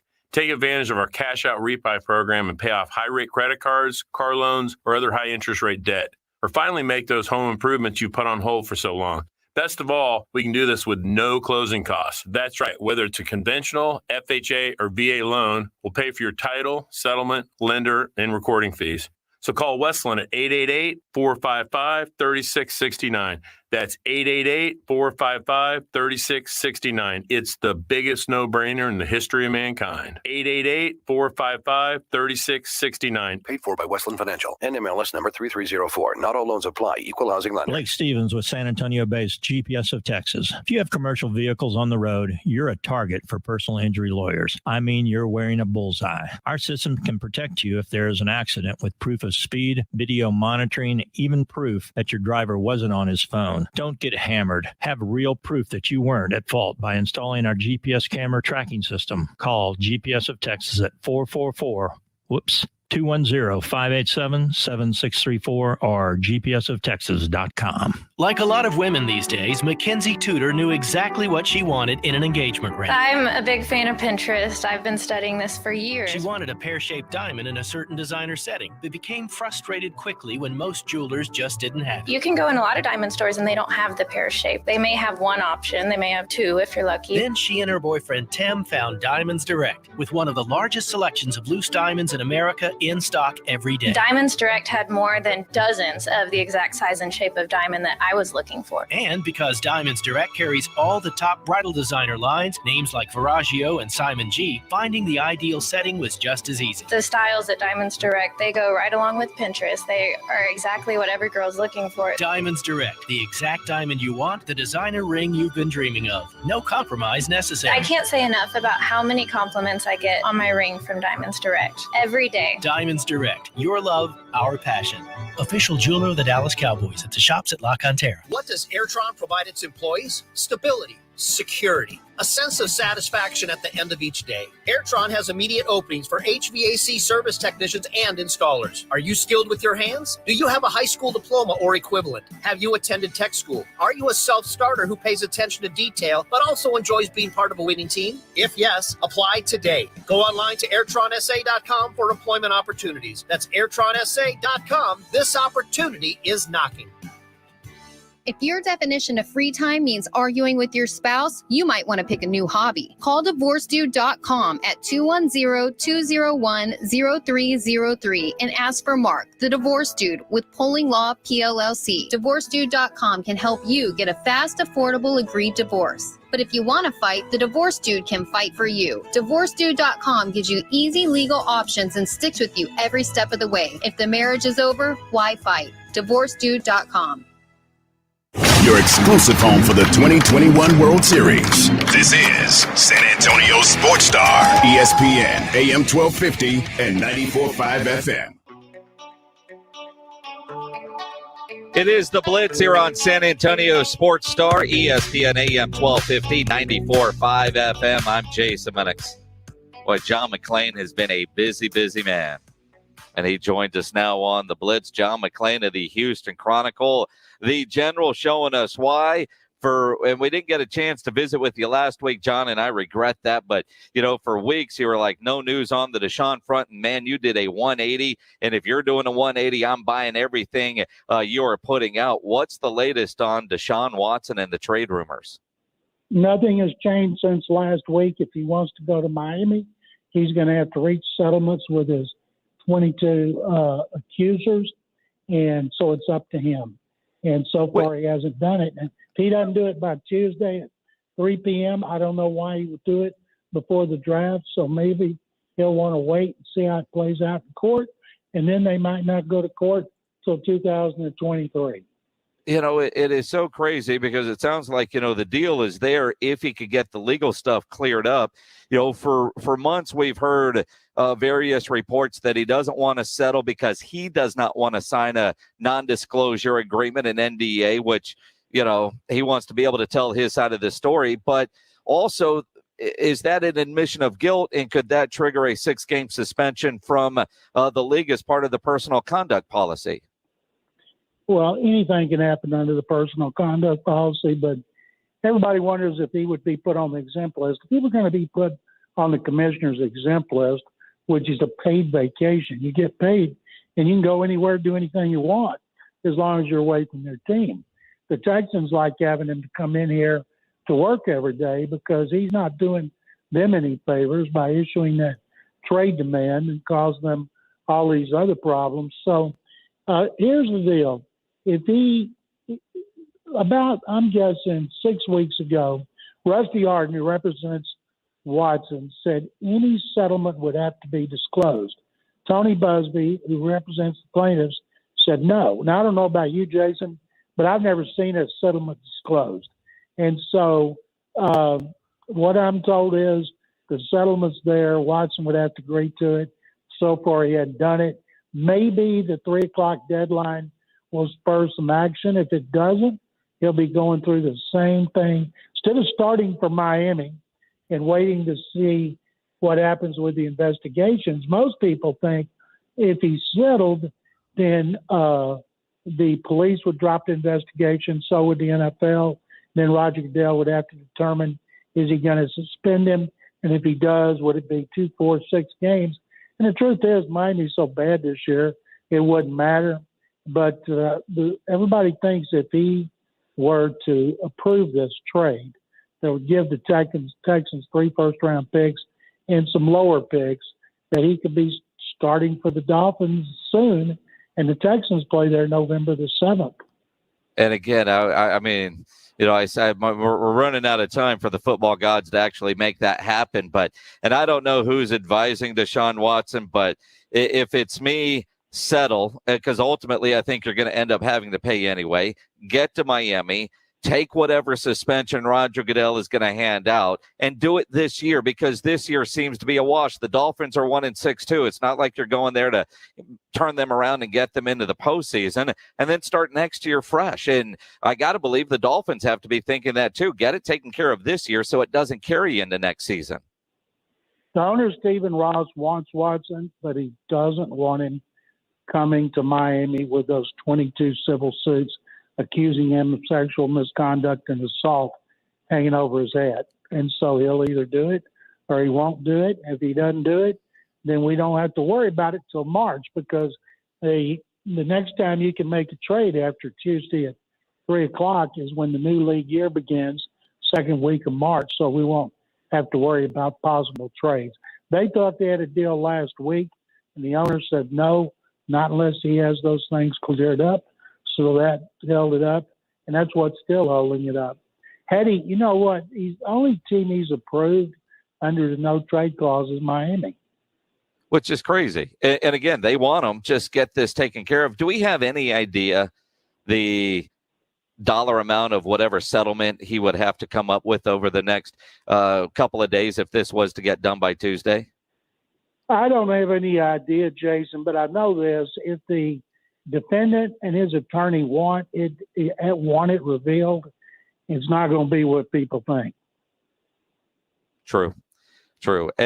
It's tough to say, but if you're Deshaun Watson, I mean, are you with me wondering who's advising him? I mean, I just feel like the guy is not getting the best advice out there. I mean, this could have been taken care of a long time ago.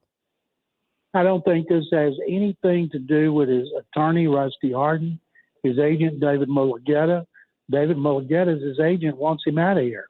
And I think that there's somebody somewhere on his side who has convinced him that if you settle, it's an admission of guilt. Interesting stuff. John McClain of the Houston Chronicle joining us here on the Blitz. As for the Texans, it certainly feels like the fire sale has begun. Mark Ingram gets traded yesterday to New Orleans, one of the better guys in that locker room, and it seems like the locker room very upset that he got dealt. What's the overall mood right now around NRG? Players are lining up, hoping they can be traded too. I mean, think about it. Brandon Cooks was mad because they traded Ingram. He should be happy for Mark Ingram. He's going to a 4-2 team that's about to play Tampa Bay in a huge game in the NFC South. Any player who gets traded out of here, they're going from a team that's competing for the first overall pick to a team that could be competing for the Super Bowl, like Whitney Merciless. Whitney Merciless feels like he got out of prison. So he goes to the Packers, and the Packers have come one game short of the Super Bowl the last 2 years. They got a 6-game winning streak. They're playing the unbeaten Cardinals tonight. That is a tremendous opportunity. So don't feel bad for anybody who gets traded out of here. People should be throwing them a party. Yeah, they should be. Tyrod Taylor, does he ultimately get traded? No, Tyrod's not going. He's going back into the lineup on Sunday against the Rams. I think they believe that Davis Mills, after 5.5 games, would be better served to watch since he's learned a lot, and watch and learn from a different perspective, and then come back in December. The problem is they play, listen to these teams they still play. 1-6 Miami, 1-5 Jets, 2-5 Seattle, 1-5 Jaguars, 2-4 49ers. Those teams are 7-25. With Tyrod Taylor, they might fool around and win a couple games and then be 3-14 and end up picking third or fourth, but I don't think that's going to happen. I think that Caserio will make some more trades for more picks and start playing some younger guys. That's what he should do. But Tyrod Taylor, I don't really know why they're going back to him, but they are. But we'll see Davis Mills again. Yeah, we will. With those winnable games show up, you put Davis Mills in there to protect that number one overall pick because, a couple of teams are battling for that top overall spot. John, let's talk some Houston Astros. Game one was such a letdown.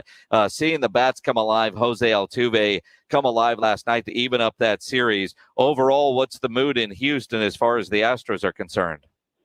Well, Jason, as you can imagine, there's an incredible buzz. But after that first game, people were disappointed because Framber Valdez, who had been great in the previous game, stunk it up the game before that, was terrible again. Dusty Baker waited an inning too long to pull him.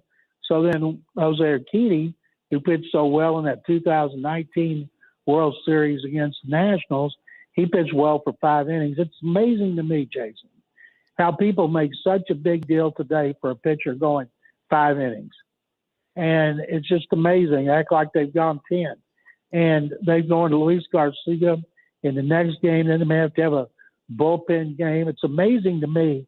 When they were in the World Series the last time against the Nationals and they lost 4 games at home, their starting first top 3 pitchers were Justin Verlander, Garrett Cole, and Zach Greinke.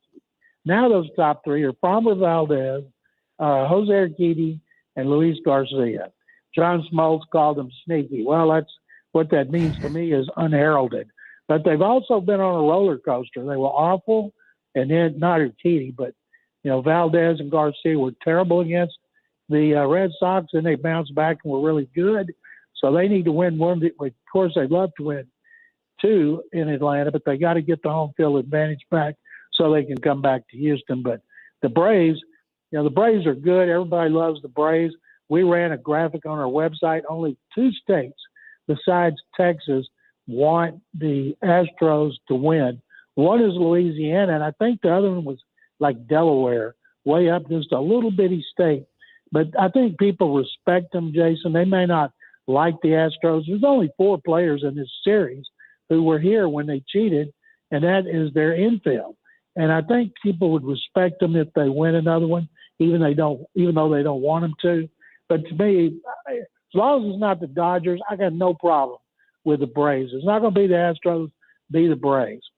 As long as it's not the Dodgers, I'm with you there. Very disappointed the Dodgers couldn't be there so the Astros could beat those guys again. Although Absolutely. I do think The injury to Morton, though, I think that's devastating for the Atlanta Braves as this series gets to games 5, 6, or 7. Everybody keeps talking about poor old Braves and Morton. What about the poor old Astros and Lance McCullers? Yeah, good point. Good point. Although McCullers has been out for a while, they've got time to figure it out. But you're right. I mean, it is a shame when you got two of the better pitchers unable to go. It Morton, though, to break his leg and stay out there as long as he did, it's not quite Kurt Schilling bloody sock, but it's right up there. And it's not Jack Reynolds who played a whole football game with a fractured fibula. True. Very true. John McClain of the Houston Chronicle. I'm not even going to ask about the Rams game, man. Enjoy the Astros World Series run. We will visit with you next week. Thank you very much, Jason. Thanks for not asking me about the next blowout. I won't. I just hope that they can get more than a field goal. It is the Blitz here on San Antonio Sports Star. If you want to follow, and you should be following John McClain, especially as we get close to this trading deadline, follow Mr. McClain on Twitter at McClain_on_NFL. By the way, just for to be correct about it, they had a safety too. Yeah, they blew a 5-0 lead. I mean, if you're going to tell me a team from Houston blew a 5-0 lead, I would think maybe the Astros. But you knew damn well against the Cardinals that 5-0 lead was not going to hold up. No. It just wasn't going to hold up. What an ugly game. And it's the Rams coming in? Aaron Donald's going to destroy maybe all their quarterbacks on the roster. Yeah, if I'm Tyrod Taylor, I'd need another week. Why would I want to come back to face Aaron Donald? Well, I'll just get hurt again and avoid. Speaking of getting hurt again, bad news for J.J. Watt. Out for the season. Just brutal for J.J. Watt. It is the Blitz here on San Antonio Sports Star, ESPN AM 1250, 94.5 FM. Coming up, What's on Tap, brought to you by Sam's Burger Joint. If you have an event coming up, you're in a band, you got a concert, you got anything you want everybody to know about and come to, tweet it to us right now at Jason Minix, at I Am Pledger. Coming up, What's on Tap, brought to you by Sam's Burger Joint. You know what's on tap? If you've got a cluttered garage, you got to clean that thing out. You want to organize your garage. I'll tell you what, your organization solution is Garageization. I had some shelves put in from Garageization a couple of months ago, and it's incredible. You know, I moved into the new house in January, and I needed more space in my garage. I needed to better use the space inside of my garage because I parked both cars in there, got the golf clubs, other stuff. If you've got your kids' bikes and, you know, you just need your garage to be functional for the entire family, you need to call Garageization at 210-664-4494. They've got the overhead racks. They've got the shelves like what I've got. Closed storage, slat walls. You can make your garage functional for the entire family and love your garage again and utilize the space. As it gets colder and the weather starts to turn and you've been parking outside or your wife's been parking outside, you want to park your garage your cars inside the garage. Garageization can help you do that. They're a great local company, been around since 2008. They're veteran owned, and they've been helping San Antonians love their garage for a long time. You want to love your garage again? Call Garageization. They will come out to your house and give you a customized plan for what your needs are, what your budget is, and get you taken care of. Go to their website, garageorganizationsanantonio.com. Again, the website, garageorganizationsanantonio.com. For $1,000 now, enter the winning keyword, SCARE. SCARE. SCARE at sasportstar.com. Good luck from San Antonio Sports Star. ESPN 1250 and 94.5 FM. It's that time of year again when Smoky Mo's Barbecue is gearing up to smoke Thanksgiving turkeys for our neighbors in the San Antonio area. Each turkey will be made using our secret rub and smoked to perfection in-house. You can buy it solo or with our feast that includes sweet potato casserole, cornbread dressing, green bean casserole, and a delicious pumpkin pie from Tootie Pies. Pre-order at SmokyMo'sBarbecue.com or by calling your store. Don't dawdle. We sell out every year. Happy Smoke Turkey Day, y'all, from Smoky Mo's Barbecue. Hey, sports bettors, I'm talking to you. This is Rob Thompson here to tell you about my favorite sports book. That's BetUS. Football's here. You need to be playing it. It's been a great couple of weeks. Why not start now? Well, BetUS is the best place to start because they've been around for 25 years. That's the integrity I'm looking for with the longevity. You need a sports book that offers everything, including live betting, MMA, golf, horses, esports, you name it, they've got it. To join, it's so easy. Call today, 1-800-79-BET-US. Again, 1-800-79-BET-US. And when you dial it, remember this, KZDC. If you tell them KZDC, that's us, you're going to get up to 200% in bonuses on your first deposit. Nobody does that. I bet at BetUS, so should you. I want you to join BetUS.com today. Call them right now. Start betting with America's favorite sportsbook. And remember to use KZDC for up to 200% in bonuses. BetUS.com. It's where the game begins. Can I get a weight reading on the cat in exam 3? Zuri needs a new vet tech after their current one literally moved to a farm. But finding an ideal replacement takes some training. This is like herding cats. Indeed can help them hire great people fast. I need Indeed. Indeed you do. Schedule virtual interviews and talk to candidates right from your employer dashboard. Visit Indeed.com/credit and get $75 towards your first sponsored job. Terms and conditions apply. Lowe's Provember event is back, and we're thanking pros like you all month long with buy one, get one free deals on select DeWalt power tools and top values like a Spider 2-pack of 4.5-inch diamond cutoff wheels for $14.98. Join us for Provember, going on now through November 24th. Shop in-store or at Lowe's.com/Provember. Lowe's, the new home for pros. While supplies last, U.S. only, valid 10/28 through 11/24. Finding the right Medicare plan may feel impossible, but now it's anything but. With Walgreens Find RX coverage tool, you can compare plans online, over the phone, or in person, making Medicare easier than ever. Easier than picking which true crime doc to watch, figuring out that Wi-Fi password, or putting the duvet cover back on. So if you can do those things, with Find RX coverage, you can definitely Medicare. Find the plan that's right for you by visiting walgreens.com/Medicare. Saturday afternoons mean one thing: college football. Oh my God! Hear games from all Power 5 conferences all season long, every Saturday from San Antonio Sports Star, ESPN 1250 and 94.5 FM. Hey, this is Rob Thompson on your home for Rangers baseball. San Antonio Sports Star, ESPN 1250 and 94.5 FM. It is the Blitz here on San Antonio Sports Star, ESPN AM 1250, 94.5 FM. It's Thursday afternoon. You got to make your weekend plans. You know, it's time for... The Blitz wants you to know what's on tap. Brought to you by Sam's Burger Joint. And it is time for What's on Tap, brought to you by Sam's Burger Joint online at samsburgerjoint.com. And man, they got a great weekend, a great lineup planned here at Sam's Burger Joint. Tonight, Ruben V is playing down there. Always a great time when Ruben V is on the stage. Sean McConnell will be out there on Friday night. Now, Sean McConnell, not Sam's Burger Joint, but Sean McConnell, the band, is requiring either a vaccination card or proof of a negative test within the last 48 hours. That's not a Sam's Burger Joint policy. That is a band policy. By now, I think we all should know. If you're going to a venue, you better check what the venue requires or what the band requires. But Sean McConnell is awesome. James Pledge is going to make his way down there after he's done producing the Hill Electric High School Game of the Week, which is the Stone Oak Super Bowl, Johnson and Reagan. That'll be a fun game. So if you see Pledge down there, make sure you buy him a beer.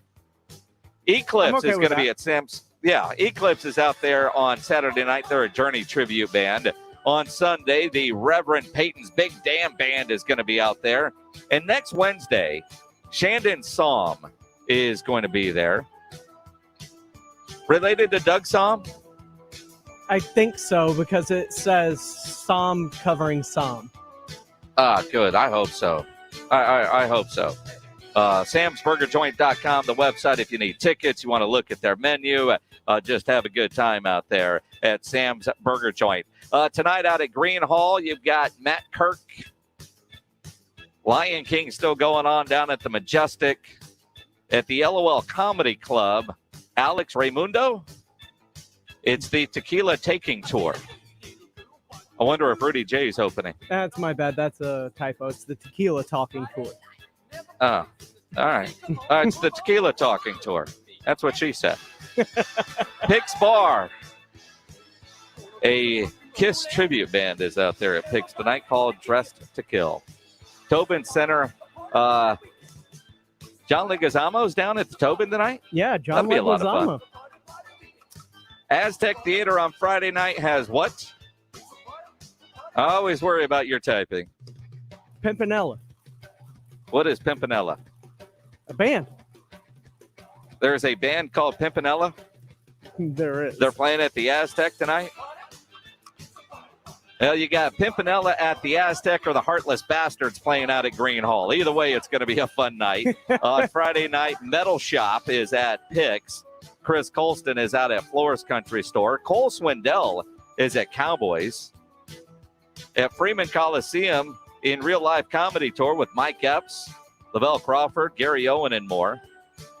At the Rock Box on Friday night, Exhumed, Creeping Death, and more. I'm not sure if that's one band or many, but it seems like the Halloween tour continues. It's many? Many. That's why there's a comma there. It's Exhumed, right. Creeping Death, and more.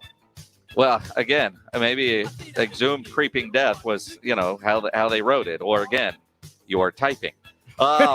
Saturday night, Green Hall has Kyle Park. At Flores Country Store, it's the all-class high school reunion for Lee High School. So that's old Lee or Legacy of Education and Excellence Lee, but all of them get to go out to Flores Country Store and have a big old party. Toyota Center, you got some soccer. San Antonio FC against Colorado Springs FC. The Los Tex Maniacs are at the Tobin Center. Fitzgerald's Bar. And I haven't been to Fitzgerald's. And last time I was at Fitzgerald's, I saw Lita Ford. Oh, wow. Yeah, it was just a couple years ago. She was still rocking. Fitzgerald's on Saturday night. They're having a blackened Halloween with tributes to both Metallica and Black Sabbath. Also on Saturday night, you have the big annual Roof Hub Halloween party. It's where James Pledger will be. We'll give you more info on that in a moment. Aztec Theater has Jack Harlow. Is Jack Harlow the rapper dude that played at Arizona State that my daughter had all? Yep. All right, cool. My daughter organized a Jack Harlow concert a couple weeks ago. It's got that smash hit, What's Poppin'? Yeah, it was big time. I had no idea who he was when she said that they booked him to play like the welcome back thing. Well, yeah, 20,000 students showed up for that deal. I had no idea who he was, but started listening. All right, so Jack Harlow, big show, big time show at the Aztec on Sunday night. I won't be there because I'll be watching the Cowboys and the Vikings. Let's see as we look through the rest of the week. Anything big happening that I need to know about? Let's see. Oh, yeah, next week, Wednesday. Mm-hmm. If you watch the Food Channel, weird dude, but he's got an interesting TV show. Alton Brown is going to be, I don't know, doing something at the Tobin Center. What could Alton Brown be doing for a live audience? He's a funny guy. I remember watching his shows on Food Network. He was the host of Iron Chef America for a while. Beyond the Eats with Alton Brown. Wednesday night out at the Tobin Center. That's what's on tap, brought to you by Sam's Burger Joint. SamsBurgerJoint.com is the website. You got something going on. Make sure you get out and enjoy this weekend. And I'll tell you what, if those events, especially Saturday, aren't doing it for you, you want to make sure you're at the Roo Pub, 281 and Redland Road, because it is their annual Halloween party, and it is always awesome. They'll have the drinks, the costume contest. They've got DJs inside the Roo Pub, outside the parking lot, because they block the thing off. over next door at the Angry Elephant. Of course, they'll have all the games on. Big fight, the big stuff happening out at the Roo Pub this weekend. The World Series will be on. College football, obviously. But that costume contest that James Pledger wants to win but won't. There's only 20 spots available. Registration is from 6 to 10. The contest will take place at 11 o'clock. But again, there's only 20 spots available for the costume contest at the Roo Pub. Lots of Spurs tickets for in a box for first place and a gift card. Wade Bowen concert tickets are up for grabs and a gift card. Other gift cards are available. Big things happening there. And Pledge is going to be trust to the nines. I just don't think you'll be able to compete with what normally happens at the Roo Pub for their big my competition. Halloween contest. Absolutely. You just don't have all the assets, even though you're waiting for stuff to come in the mail. I'm just saying, I don't know who's judging this, but the party is always phenomenal at the Roo Pub. They got the games, they got great food, and it's always a great time. Roo Pub, 281 and Redland Road. Do you have what it takes to rock the mic? Hey, this is RJ Ochoa. Hi, this is Carolina Teague. Hey, San Antonio, it's Thomas Mott. Slacker Sports Bar presents Rock the Mic. Now is the time to submit your 1 minute or less sports take video clip at sasportstar.com. From there, we narrow down to the top 12 finalists with 4 rounds of live in-person auditions. Who will be the 2021 Rock the Mic champ? It could be you. Rock the Mic, presented by Slacker Sports Bar and in part by Jim Beam. Welcome to Texas, where the sun is beaming down and can damage the interior of your car, even in lower temperatures. Unless you go to Mother's Window Tint, home of the Tint and Alarm Special, where you can also buy a new car stereo since 1984. 1984? That's impressive. Mother's Window Tint has tinted cars and trucks to stop the sun from damaging their interiors. Texans like dark privacy window tint. Come to Mother's and get some. Legal and guaranteed a lifetime. Remember to protect yourself and your family. Buy an alarm today from Mother's. Starter kill, remote start, GPS locator, 24-hour live monitoring. Save $100 on the tint and alarm package of your choice. San Antonio and Austin stores. motherswindowtint.com. Remember, do it at Mother's and save.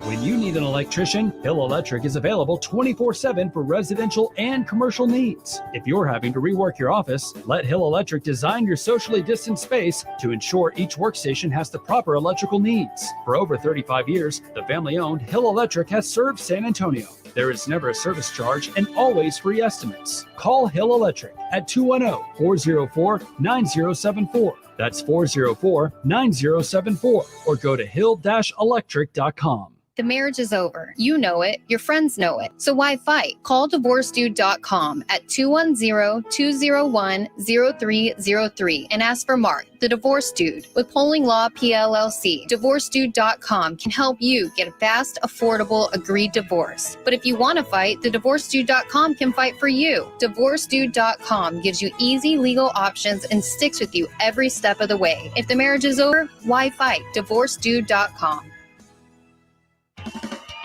Rock the Mic is back at Slacker Sports and Arcade Bar. Do you have what it takes to jump on the air with us at San Antonio Sports Star? Well, go to sasportstar.com now and upload your best take. Then join us next week at a Slackers near you. Wednesday, November 3rd, we'll be live at Slackers Medical Center. Thursday, November 4th at Slackers on Nacogdoches. You can even enter to win a pair of Dallas Cowboys tickets just for stopping through. Rock the Mic 2021, brought to you by Slacker Sports and Arcade Bar and in part by Jim Beam.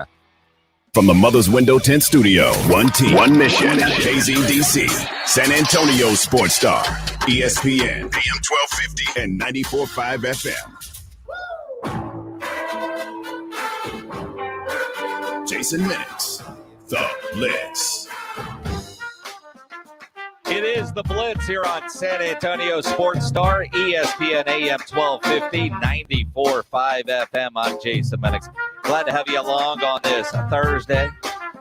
You can always be a part of the show on the Kia Boston Bacon phone lines, 210-656-ESPN, 656-3776. On Twitter, tweet at me at Jason Minix. Pledge is producing as always. He is on Twitter at I am Pledger. As we do every Thursday, we give away a $50 gift card to Tri-County Meat Market. It's called Grillin' with the Blitz. We may. Grillin' with the Blitz is brought to you by Tri-County Meat Market. Thought we were going to add music to that and kind of add to it. All right. Well, it's Grillin' with the Blitz. And what we do is, you do your grilling, you take photos of your meat, and you upload the photo at sasportstar.com. And, we look at all the photos and we pick a winner every week for Tri-County Meat Market, and you get that $50 gift card. I know I just fired up the Joe in that last commercial break, doing some wings and some kielbasa sausage tonight as I get ready to head out of town tomorrow.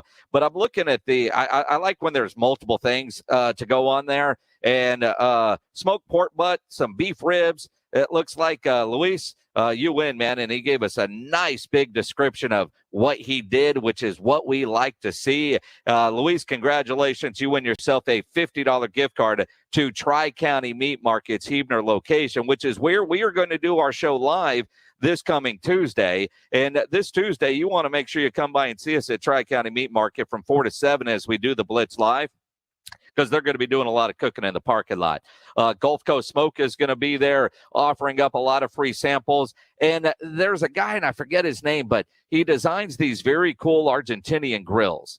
And the way they look are incredible. He's got that great chimichurri sauce, and it's going to be fantastic. So there's going to be a lot of samples in the parking lot at Tri-County Meat Market this coming Tuesday. So you look you look at this and put it up. And make sure you come Tuesday. And yes, take a picture of the meat on your grill and upload it at sasportstar.com. And you too could win yourself a $50 gift card to Tri-County Meat Market. Let's talk some college football. Taylor McHargue, college football analyst for ESPN, former quarterback for the Rice Owls, joining us here on the Blitz. Taylor, how you doing on this Thursday? I'm good. I'm sitting here listening to all this about the Tri-County Meat Market. It's making me hungry. And it should. And Tuesday, you should make your way down to San Antonio, because what's going to be going on in that parking lot is the sampling is going to be better than anything you've ever seen on a Sunday at Sam's. I can promise you that. I wish I could. It all sounds phenomenal. You would be ashamed of me and my inability to barbecue and grill, but I feel like maybe I should come down and learn a thing or two from you guys. It's possible, dude. I could not grill anything until the pandemic and we were forced to work from home. 2 years ago, and for the last 20 years, my grill nights ended with a Papa John's delivery. That sounds more like what I'm used to. Nothing wrong with that. You look at this college football weekend and the big matchups that are on the schedule. This is one of those where you've got to plan your TV watching accordingly. What are the games that are just popping off on your schedule that are must watch for you?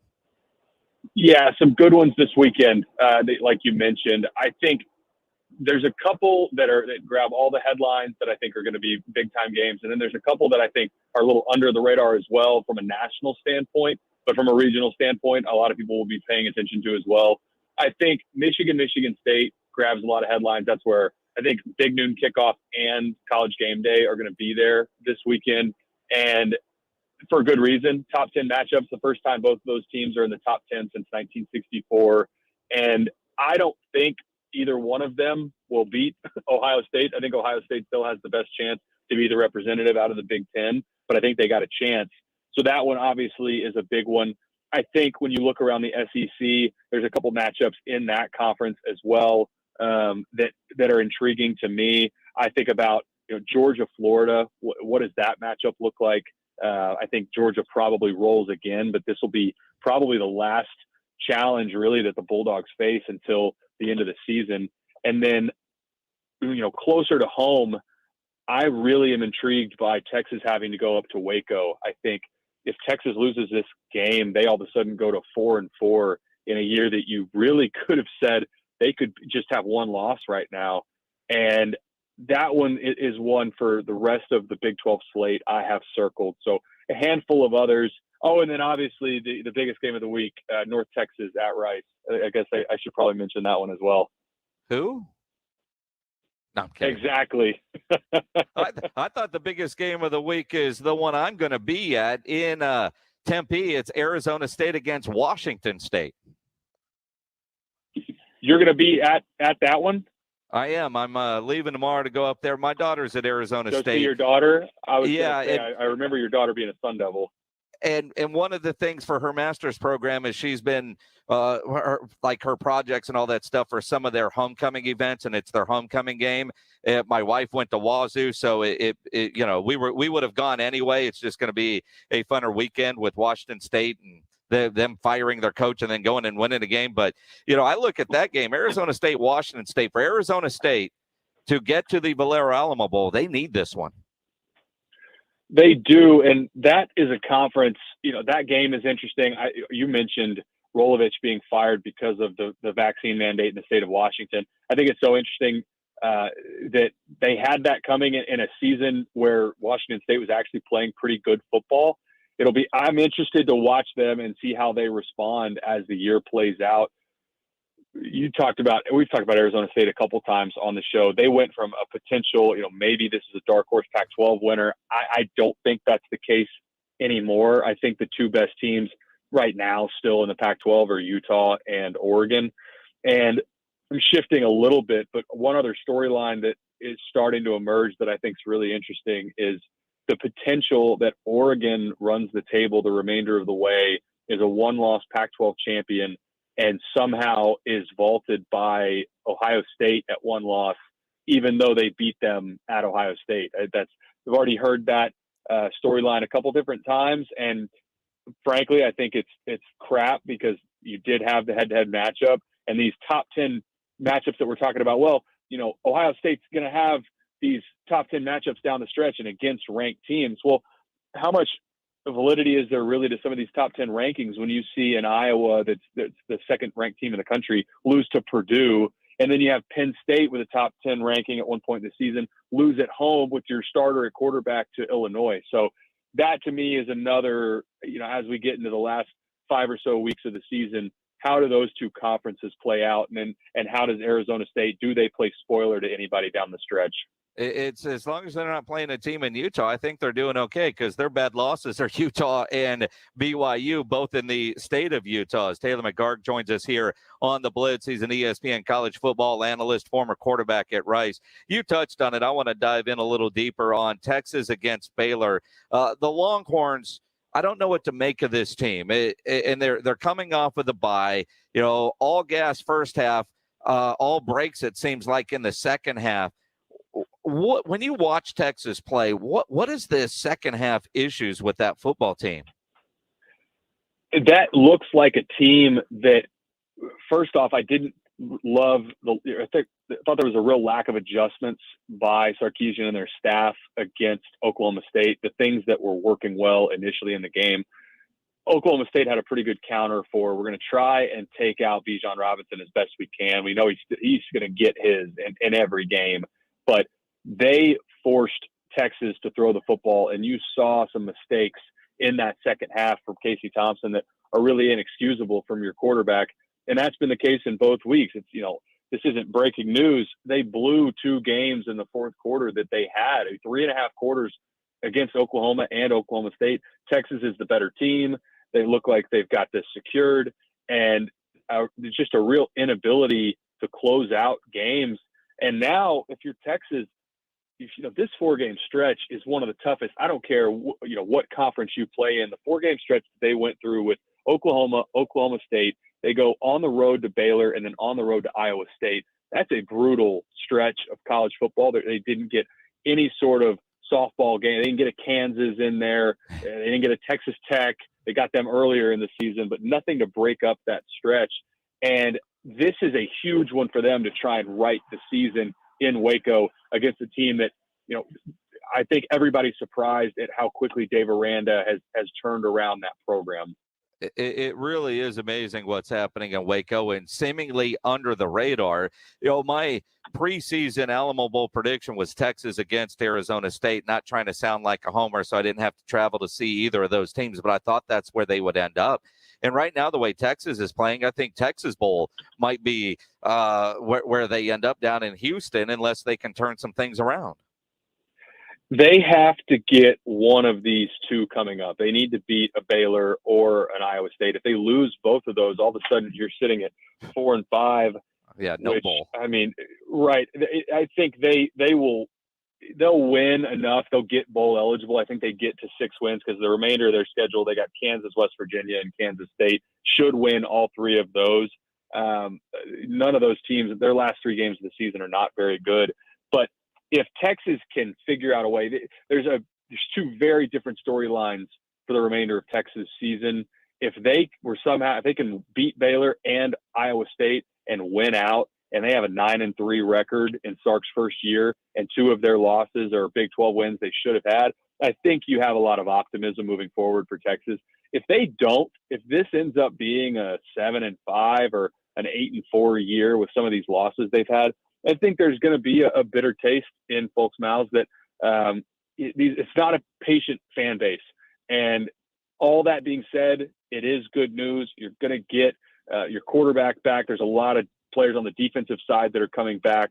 But, man, the back-to-back losses and the way that they gave them up in the fourth quarter, really tough for a fan base to go through that, especially in back-to-back games. Taylor McHargue joining us here on the Blitz. Taylor, Oklahoma might be the worst undefeated team I've seen since, I don't know, Pittsburgh was 11-0 last year in the NFL. They've got Texas Tech this weekend at home. They struggled last week. Oklahoma did with Kansas. Tech fires their coach on Monday. Does Sonny Cumbie rally the troops and shock the world on Saturday against OU? You know, this is a pretty trendy pick right now. This line opened at closer to, I think it was 21 or 22 points, but that's moved all the way down to 19. And I think that's because people think maybe Tech rallies. And Oklahoma, like you mentioned, throughout the season has had a really hard time putting people away. They've played, I mean, go all the way back to the beginning of this season.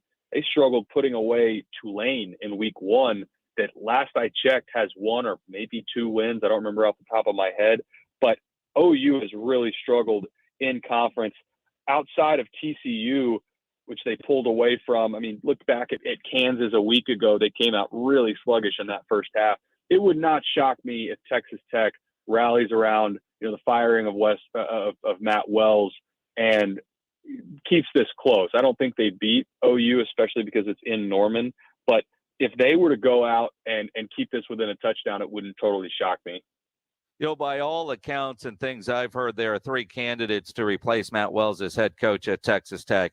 Sonny Cumbie, who is going to be the interim coach, Sonny Dykes, and Jeff Traylor. When you think about the job in Lubbock, is that a desirable job for a coach trying to climb the coaching ladder?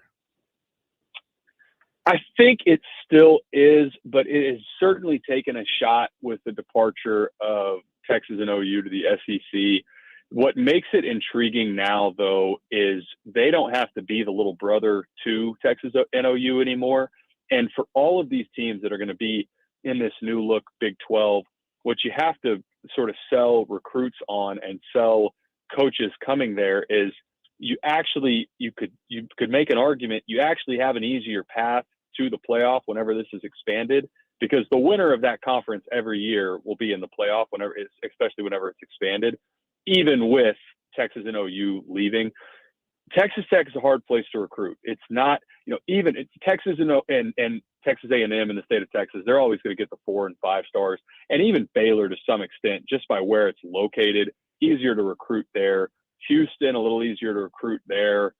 Texas Tech, go out to Lubbock if you haven't been there before. I mean, you better have a good program, because if you're struggling, if you don't have a good product on the field, that's tough to get kids to win over. It's like a 9 or 10 hour drive from Houston to get out to Lubbock. So that job, I think what you saw with Matt Wells and why it didn't work, I don't think he was a great marriage for the state of Texas and with the high school coaches in the state. I don't think he really was ever a great fit personality-wise. I think Dykes, like you talked about, and especially, I hate to say this on San Antonio radio, but to me, the best fit is Jeff Traylor, and it's because of his ties to Texas high school football after being the head coach for a very long time and a really successful head coach at Gilmer. He is the type of guy that understands the landscape in the state. He will get everywhere he's gone. He's recruited well. He's recruited well when he was at Texas. Same thing, obviously, at UTSA in a really short amount of time. I think if he gets the call, you have to do it. I think, look at a Seth Luttrell at North Texas that turned down some bigger jobs a couple years ago, and now the program's struggling. So when you get those opportunities, you have to pounce on them. But I agree with you. Between Dykes and Traylor, those are the two names that I think make the most sense. Well, and again, and I've said many times, as much as I want Jeff Traylor to stay in San Antonio, the way this game is played, you have to strike while the iron is hot.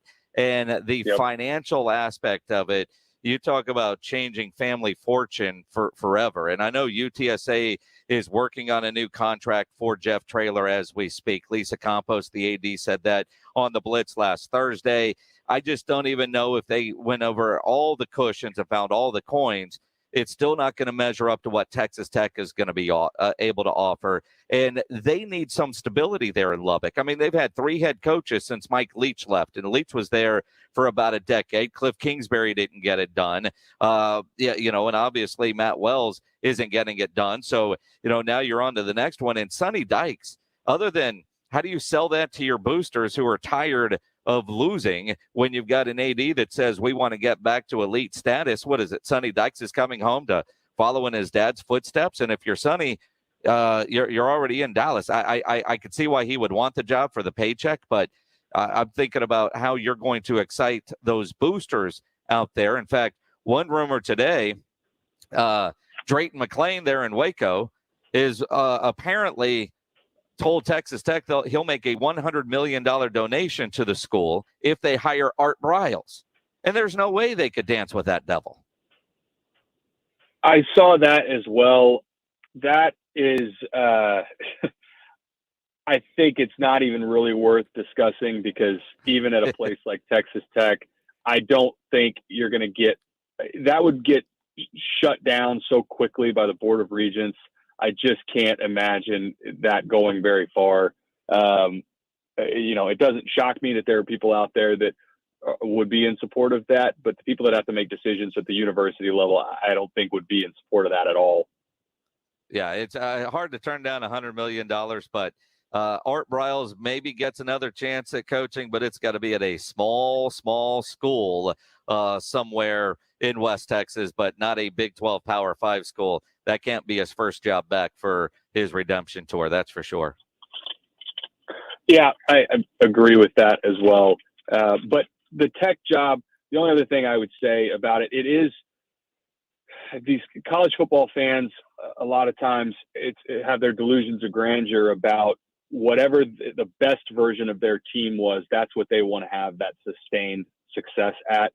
Well, the Graham Harrell, Michael Crabtree, a couple years in 07, 08, that is a really difficult thing to recreate at a place like Texas Tech. They've only had a couple years in the last, 30 or so years that they were really nationally relevant.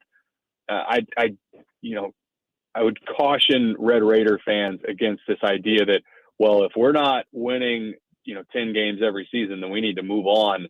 I think that's what's gotten Texas in trouble over the past decade or so. And that's the University of Texas. That's the most valuable college franchise on the planet, not in Lubbock. So college football fan bases, it doesn't really matter where they are at the Division I level. Sometimes, you got to reset your expectations is what I would say. Taylor McHargue, college football analyst for ESPN, former Rice quarterback, joining us here on the Blitz, talking some college football. Taylor, what game do you have this weekend? I've got Rice at North Texas. Rice coming off the big win over UAB after being 24-point dogs, and they're trying to get back to a bowl game for the first time since 2014. So looking forward to this game and some more CUSA football. Absolutely. Have a good call this weekend. Calling those Rice Owls. I know UTSA has a bye. UIW has their homecoming game against Houston Baptist. Lots of good football to watch this weekend. Taylor, always appreciate the time, my friend. I appreciate it. Enjoy that trip out to the desert. I certainly will. It's going to be a fun time heading out to Arizona State. Be my first game there, watching Arizona State play. I've called some games there during the Alliance when the San Antonio Commanders played there, but noon kickoff out there in the desert. It's going to be interesting. Well, enjoy that, and look forward to visiting with you guys again next week. We'll do it. Taylor McHargue, college football analyst, former quarterback at Rice, as he joins us every Thursday here on the Blitz, talking some college football. Good stuff from Taylor McHargue. And again, you think about where Jeff Traylor is at right now. It is a crossroads, and I give Jeff Traylor a ton of credit for doing the media obligations that he does every week. It would have been very easy for Jeff Traylor this week to say, you know what? I don't want to answer these questions. We've got a bye week. I'm out recruiting. And you look at that, and if he were to say that, it would be fine, right? You would understand that. But Jeff Traylor, while he hasn't said I'm not ever leaving UTSA and I'm not going anywhere next year, and I mean he's answered all the questions. But if Texas Tech does offer, I'd be very surprised if Jeff Traylor turned it down. I don't want him to leave. I want him to stay in San Antonio. But a job like that, you've got to strike while the iron is hot. And right now it is scorching hot for Jeff Traylor. And from what I'm told by some people I know very well connected in Lubbock, Jeff Traylor is at the top of their list. Sonny Dykes is going to be a candidate because of his last name and what he's done at SMU. But Jeff Traylor, the recruitment, the connection with the high school coaches, everything that is Jeff Traylor is everything that Texas Tech says they are looking at. On our Facebook Live, David Umflett says, last time the Braves won the World Series, the Cowboys won the Super Bowl. So we'll root for the Braves if it means the Cowboys win the Super Bowl. You know, that's just bad logic. That's like saying UTSA beat Illinois, who beat Penn State, so UTSA is better than Penn State. That's a man who looks like he hit happy hour about 3 hours ago. Go Astros. The Astros hate is real, and I love it. That series tied at 2, Game 3 tomorrow night in Atlanta. Spurs, they play the Dallas Mavericks tonight. We'll talk about it coming up with Jeff McDonald of the San Antonio Express News. And Sierra Chrysler, Jeep, Dodge, Ram truck. If you're shopping for a new vehicle, you know there's no better place to go than to see my friends over at Ansira, and I can tell you firsthand how great they are. It makes it very easy for me to tell you about and recommend Ansira, because I am a long-time Ansira customer. Through the years, I've bought many vehicles from Ansira, and it's because of how well they take care of you before, during, and most importantly, after the sale. When you start the car buying process, they're going to make sure you're getting the vehicle you want with the options and features that you're looking for. They'll give you great value on your trade-in, the best rebates and financing options that are available. And you know price made Ansira number one. Price keeps Ansira number one. So think Ansira. Ansira Chrysler, Jeep, Dodge, and Ram truck, part of the Ansira I-10 Auto Complex on I-10 West between Wurzbach and Huebner. Jeff McDonald joins us next to talk Spurs and Mavs after Sports Center with James Pledger. Thanks a lot, Jason. We'll start off with some college hoops news as Texas A&M women's basketball head coach Gary Blair announced this season will be his last, and he'll retire at the end of the year. The 76-year-old Blair has 838 career wins with Stephen F. Austin, Arkansas, and Texas A&M, where he's been since 2003, leading the Aggies to a national title in 2011. He's 9 wins from being the winningest coach in men's or women's history at Texas A&M. In the NBA, the San Antonio Spurs, who are 1-3, get ready to start a 3-game road swing tonight in Dallas against the Mavericks, who are 2-1 on the season. San Antonio will be without forward Doug McDermott, who tweaked his knee in the loss to the Lakers and is likely out until after this road trip ends, while the Mavs will be without Kristaps Porzingis tonight, who is dealing with lower back tightness. Tip-off for tonight's game is set for 7:30 from the America Airlines Center. In Major League Baseball, the Houston Astros evened up the World Series at a game apiece with a 7-2 win last night over the Atlanta Braves. It was a good night to be named Jose, as Jose Altuve, who hit a homer, tied Bernie Williams for second most home runs in postseason history with 22. Jose Urquidy had a career-high 7 strikeouts, as Game 3 will be tomorrow night in Atlanta. I'm James Pledger for San Antonio Sports Star. Rock the Mic is back at Slacker Sports and Arcade Bar. Do you have what it takes to jump on the air with us at San Antonio Sports Star? Well, go to sasportstar.com now and upload your best take. Then join us next week at a Slackers near you. Wednesday, November 3rd, we'll be live at Slackers Medical Center. Thursday, November 4th at Slackers on Nacogdoches. You can even enter to win a pair of Dallas Cowboys tickets just for stopping through. Rock the Mic 2021, brought to you by Slacker Sports and Arcade Bar and in part by Jim Beam.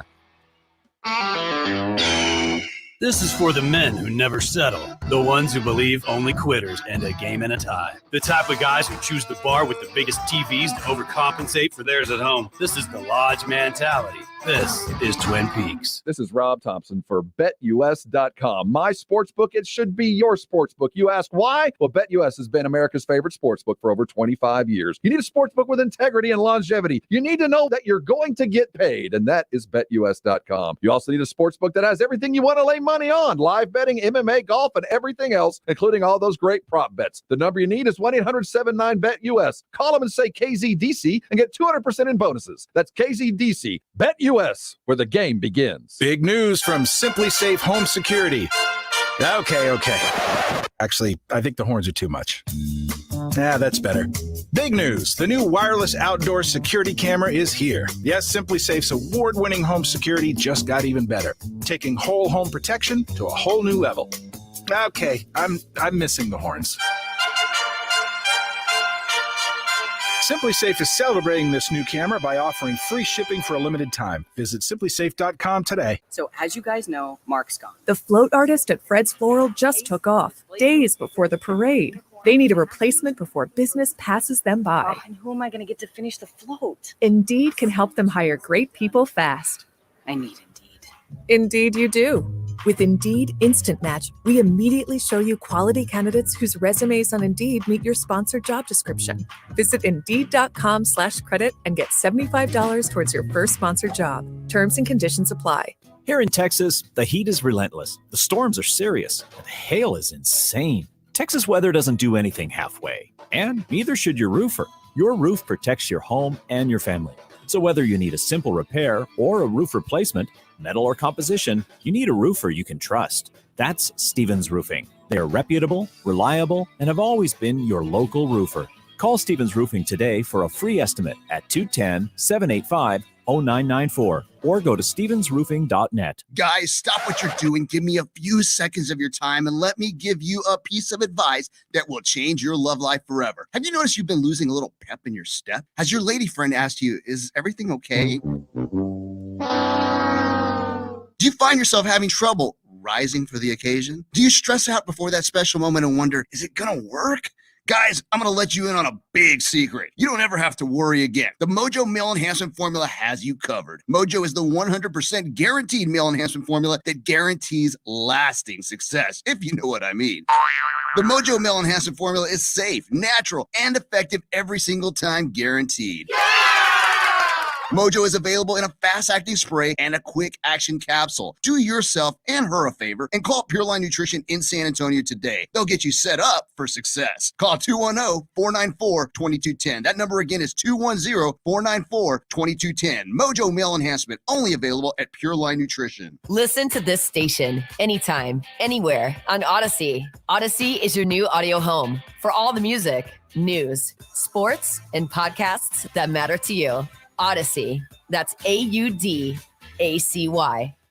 Sports. It's all about winning and losing. Mostly losing if you're talking about New York football. San Antonio Sports Star. ESPN 1250 and 94.5 FM.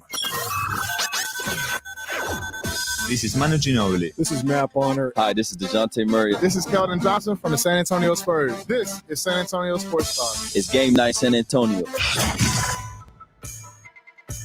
And it is game night San Antonio. Spurs on the road to take on those Dallas Mavericks tonight. I'm Jason Minix. trying to get a hold of Jeff McDonald, although I think some pregame interviews might still be going on. Jeff will join us momentarily as he is with the team up there. And you think about, last night we've been dealing with, Astros games. They got a night off, but man, there's a good NFL game tonight. College football in the rain that's just getting going right now. So tonight's one of those nights where you're going to be flipping around the TV, but it is one of these matchups that the Spurs have that you go, this is one you can win. This isn't a moral victory type of game taking on the Dallas Mavericks. I know they've got Luka, but when I look at Dallas, and I haven't figured them out yet, they haven't figured themselves out yet, but Rick Carlisle isn't there. What is the new thing going to be with Jason Kidd as the head coach? Yes, they have Luka, but from a talent standpoint, I think this is one of those games that the Spurs can go on the road and get a win, especially if they play as well as they've had in their last 3 games that were losses that we've looked at as moral victories. You should have beat the Los Angeles Lakers without LeBron. You should have. You were up 12 in the fourth quarter, and you blew it because you didn't make free throws down the stretch, and it looked like they ran out of gas. They played well against Denver. They played well against Milwaukee. Moral victories, I'm not a fan of those. Now, there were some victories inside of the game, and we're going to come up with a segment. I got to come up with a catchy name. If you've got one, tweet it to me at Jason Minix. But it's the little things inside of a game, like Jakob Poeltl in 27 points. That was a victory. So we're looking for victories, for wins that have nothing to do with the final score of the game, because I do think that's going to be what a lot of this season is about when you look at the growth of certain players. Now, I also look at that game against the Lakers and say, Keldon Johnson was on the bench for how long? I mean, guy barely sniffed the floor in the fourth quarter, didn't play at all in overtime. This is the guy you're going to build around? And he's having an off game, and you pull him? Keldon Johnson pregame today was asked about being benched for the final 11 minutes against the Lakers the other night. I mean, just trust and Pop, obviously, he's seen something out there, and I trust him. Nothing I could really say. Did he say anything to you about it? Nah, a couple other guys had it rolling, and that's the name of the game. I'm all for my teammates, and if they got it going, and I need to sit out for us to win the game, then that's what we got to do. But obviously, I'd like to be out there. But I trust Coach Pop. I trust the decision making. I trust the coaching staff and everything they got going for us. So, I guess. So I trust them. And there's no need for me to question what they're doing.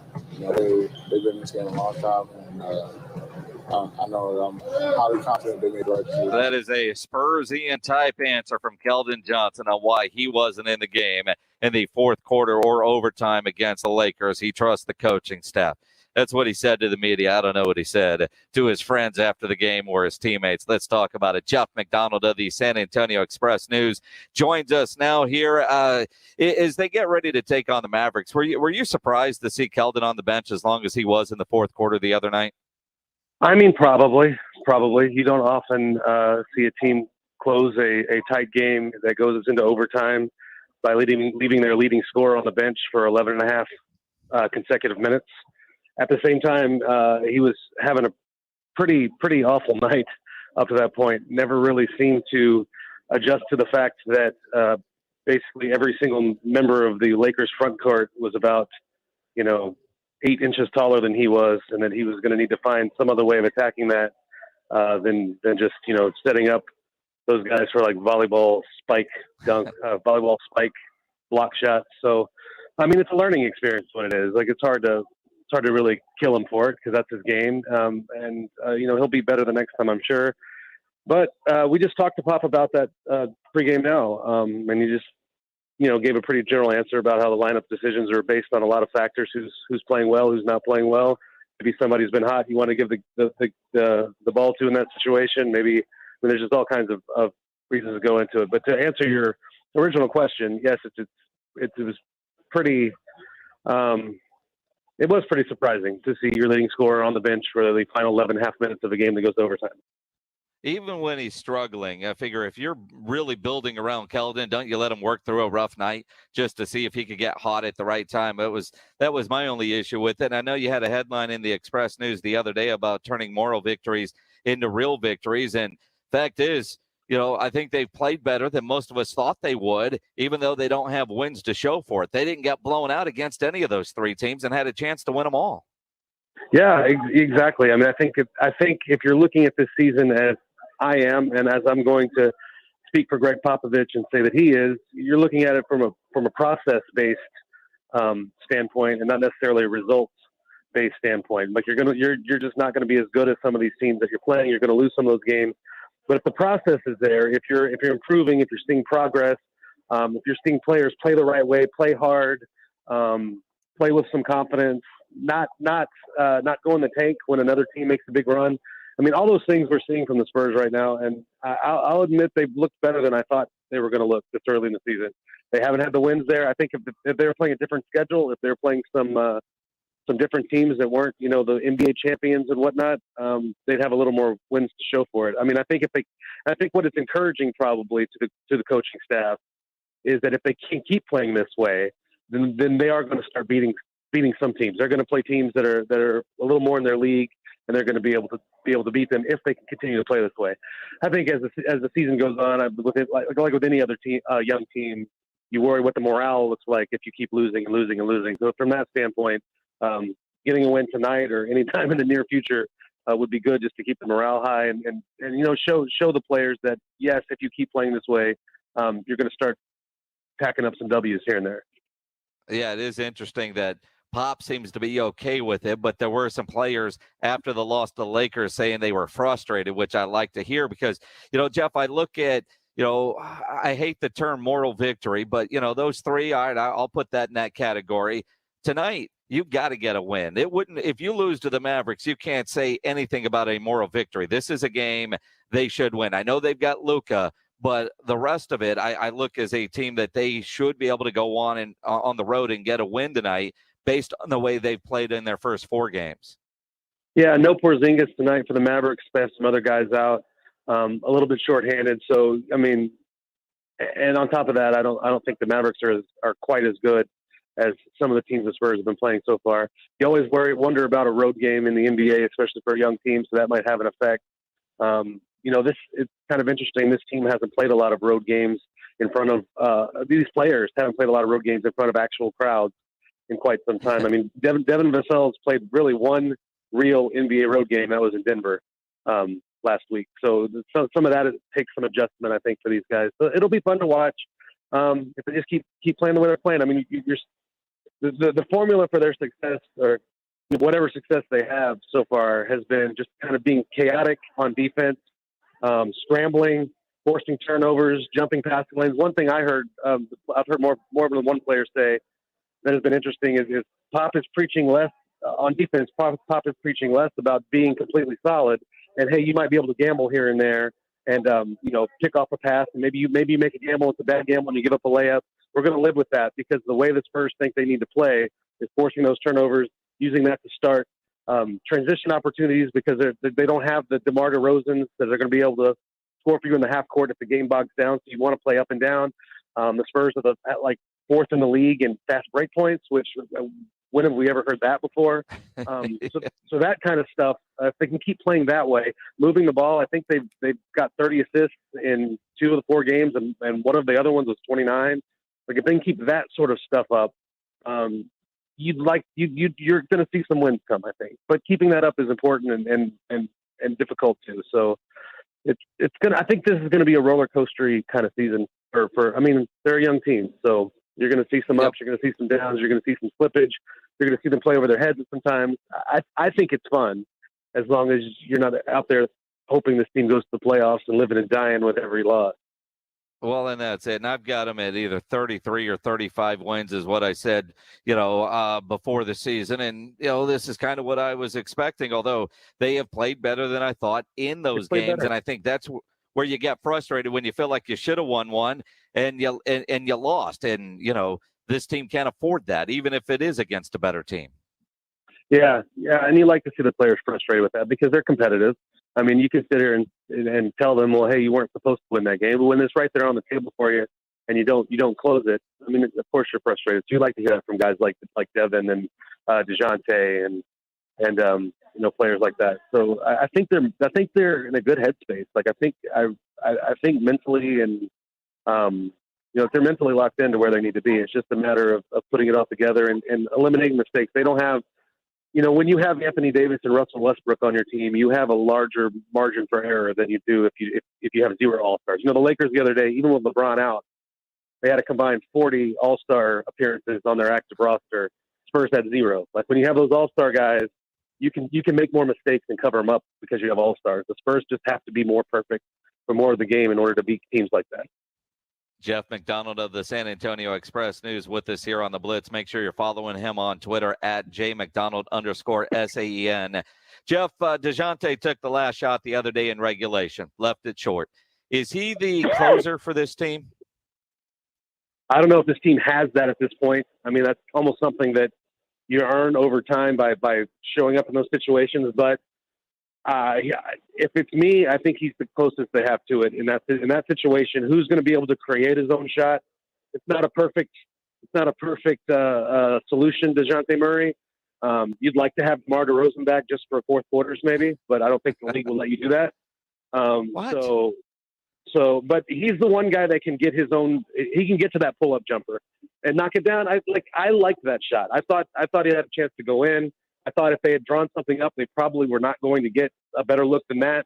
So I didn't mind that shot so much. I do think there were a lot of possessions before that where the Spurs were up. I mean, the Spurs were up 3 in that game with 1:20 to go and had chances to make it a 2-possession game. So I think it was those possessions leading up to that where they didn't really have a feel for what they were doing, what they wanted to do, who they wanted to go to. The days of just letting DeMar take over are gone. The days of, Manu running a high pick and roll with Tim Duncan in those situations are long gone. So it's someone's going to grow into that role, but I do think it's important to figure out what you want to be down the stretch. Pop has preached a lot of we're going to do this together. It's got to be collective, and that's great.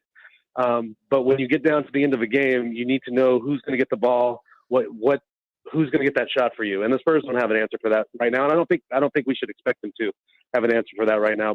But to answer your original question, I think DeJounte's the guy that if you have to have a guy create his own decent look, he's the guy that they've got, I think. The all-knowing Spurs Twitter isn't happy with DeJounte taking the last shot. But I'll tell you, it looked like the ball just found its way to him. So you knew it wasn't a play that was drawn up for him. But I like the fact that he just got the ball and set up and knocked down the shot. There was no hesitation. He had whatever it is that you have. Steven Jackson had that. Give me the ball, I'll shoot it. He was not afraid of the moment. And I appreciate that because I think that's the first thing that you have to become the guy that gets the ball in the closing moments. And just knock it down. God help me. I have a little bit of faith in DeJounte's mid-range jumper.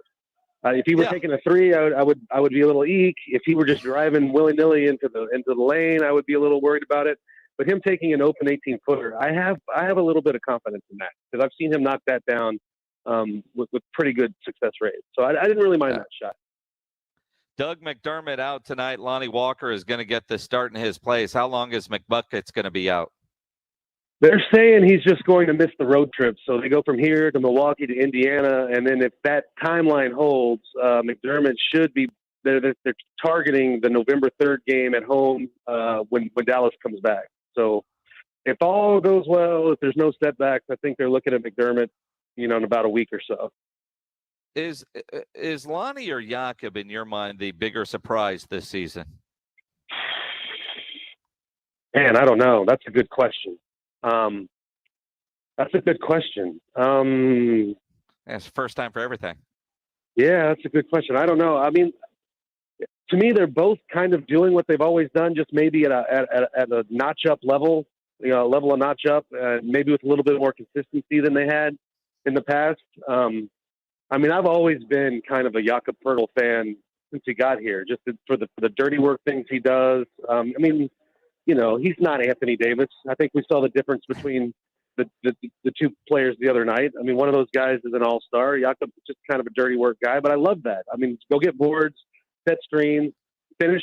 Like if your guards are able to pick apart the opponent and pick and rolls, finish those finish those pick and rolls with authority, with dunks. And he's doing all that. He's rebounding his butt off, but he's always done that. I mean, he's doing a lot of the things that he's always done. Just he's playing more. I think a lot of it. I mean, he did finish the year as the undisputed starter for the Spurs at that big man position, but really up until the All-Star break last year, he wasn't. The Spurs still had LaMarcus Aldridge. He wasn't starting. Jakob wasn't starting. So once they got rid of LaMarcus, I think that's turned a switch with Pirtle in that, he knows he's the guy. I mean, no offense to Drew Eubanks, but that's your backup. Like, he's going to give you a couple minutes, but Drew's not taking your job. So I think he's been able to just go out and be Jakob Pirtle, play his game, and have confidence that he's going to be out there on the floor. I think all that has been positive for him. Jeff McDonald of the San Antonio Express News. Enjoy the road trip. Make sure you're following Jeff on Twitter. Jeff, always appreciate the time. We'll catch up next week at some point. All right, man. Take it easy. Appreciate it. Jeff McDonald from the San Antonio Express News as he joins us every week. Good stuff. Spurs, Mavs tonight. Game night San Antonio continues here on the Blitz. San Antonio Sports Star, ESPN AM 1250, 94.5 FM. You've got the NBA going tonight with the Spurs and Mavs. You got a big NFL game tonight. Make sure your fantasy lineups are in and go download the app or go online to UnderdogFantasy.com. Underdog Fantasy is the best new place to play fantasy sports online. Daily and season-long games. They got the NFL Pick'em game, which is a lot of fun to play. And I'll tell you what, sign up today, promo code radio. Make your first deposit. You will get $25 cash for free. $25 bonus when you sign up at UnderdogFantasy.com or find them in the App Store. Promo code radio to get $25 cash for free with your first deposit. I love the pick'em format where you can pick any 2 to 5 player props, parlay them together, and you could win up to 20 times on your entry in one night. Had a listener send me a screenshot of his pick 5. He put $50 in, got them all, won $1,000 at UnderdogFantasy.com. I love it when you guys tweet me or send me your screenshots of what you got going on UnderdogFantasy.com and keep them coming. You can play the over-under, the rivals pick. It's a lot of fun. Sign up today, promo code radio at sign up to get that $25 cash for free. Terms and conditions apply. Download the mobile app or play online, UnderdogFantasy.com. For $1,000 now, enter the winning keyword, sports, SPORTS, sports, at SASportsStar.com. Good luck from San Antonio Sports Star, ESPN 1250 and 94.5 FM. Welcome to Texas, where the sun is beaming down and can damage the interior of your car, even in lower temperatures. Unless you go to Mother's Window Tint, home of the Tint and Alarm Special, where you can also buy a new car stereo since 1984. 1984? That's impressive. Mother's Window Tint has tinted cars and trucks to stop the sun from damaging their interiors. Texans like dark privacy window tint. Come to Mother's and get some. Legal and guaranteed a lifetime. Remember to protect yourself and your family. Buy an alarm today from Mother's. Starter kill, remote start, GPS locator, 24-hour live monitoring. Save $100 on the tint and alarm package of your choice. San Antonio and Austin stores. MothersWindowTint.com. Remember, do it at Mother's and save. At CDW, we get the right network makes remote locations seem less remote. Great, because my data is lagging out here. CDW can orchestrate the Aruba Edge Services platform, bringing computing closer to where data is created. It automates, unifies, and secures the edge, fixing problems before they impact your business, giving your network a sixth sense. Someone at the door? Just a moose. He works here. Aruba and IT orchestration by CDW. People who get it. Find out more at cdw.com/Aruba. Whether you're vaccinated or not, it's important to know the symptoms of COVID and its variants. Fever is the leading sign of COVID and the flu, so make sure you use an accurate thermometer. Only the Exergen Temporal Scanner Thermometer has been proven accurate, with more than 100 clinical studies. Non-contact thermometers have no clinical evidence behind them, and you cannot rely on them. Be vigilant and seek medical advice at the first sign of fever. Learn more at Exergen.com. The best arms in the game battling the best bats. Get the latest series news, updates, analysis, and more. Astros, Braves, the 2021 World Series. ESPN 1250 and 94.5 FM. Everything's bigger in Texas. San Antonio Sports Star, ESPN AM 1250 and 94.5 FM. Spurs, Mavs tonight. It's game night, San Antonio.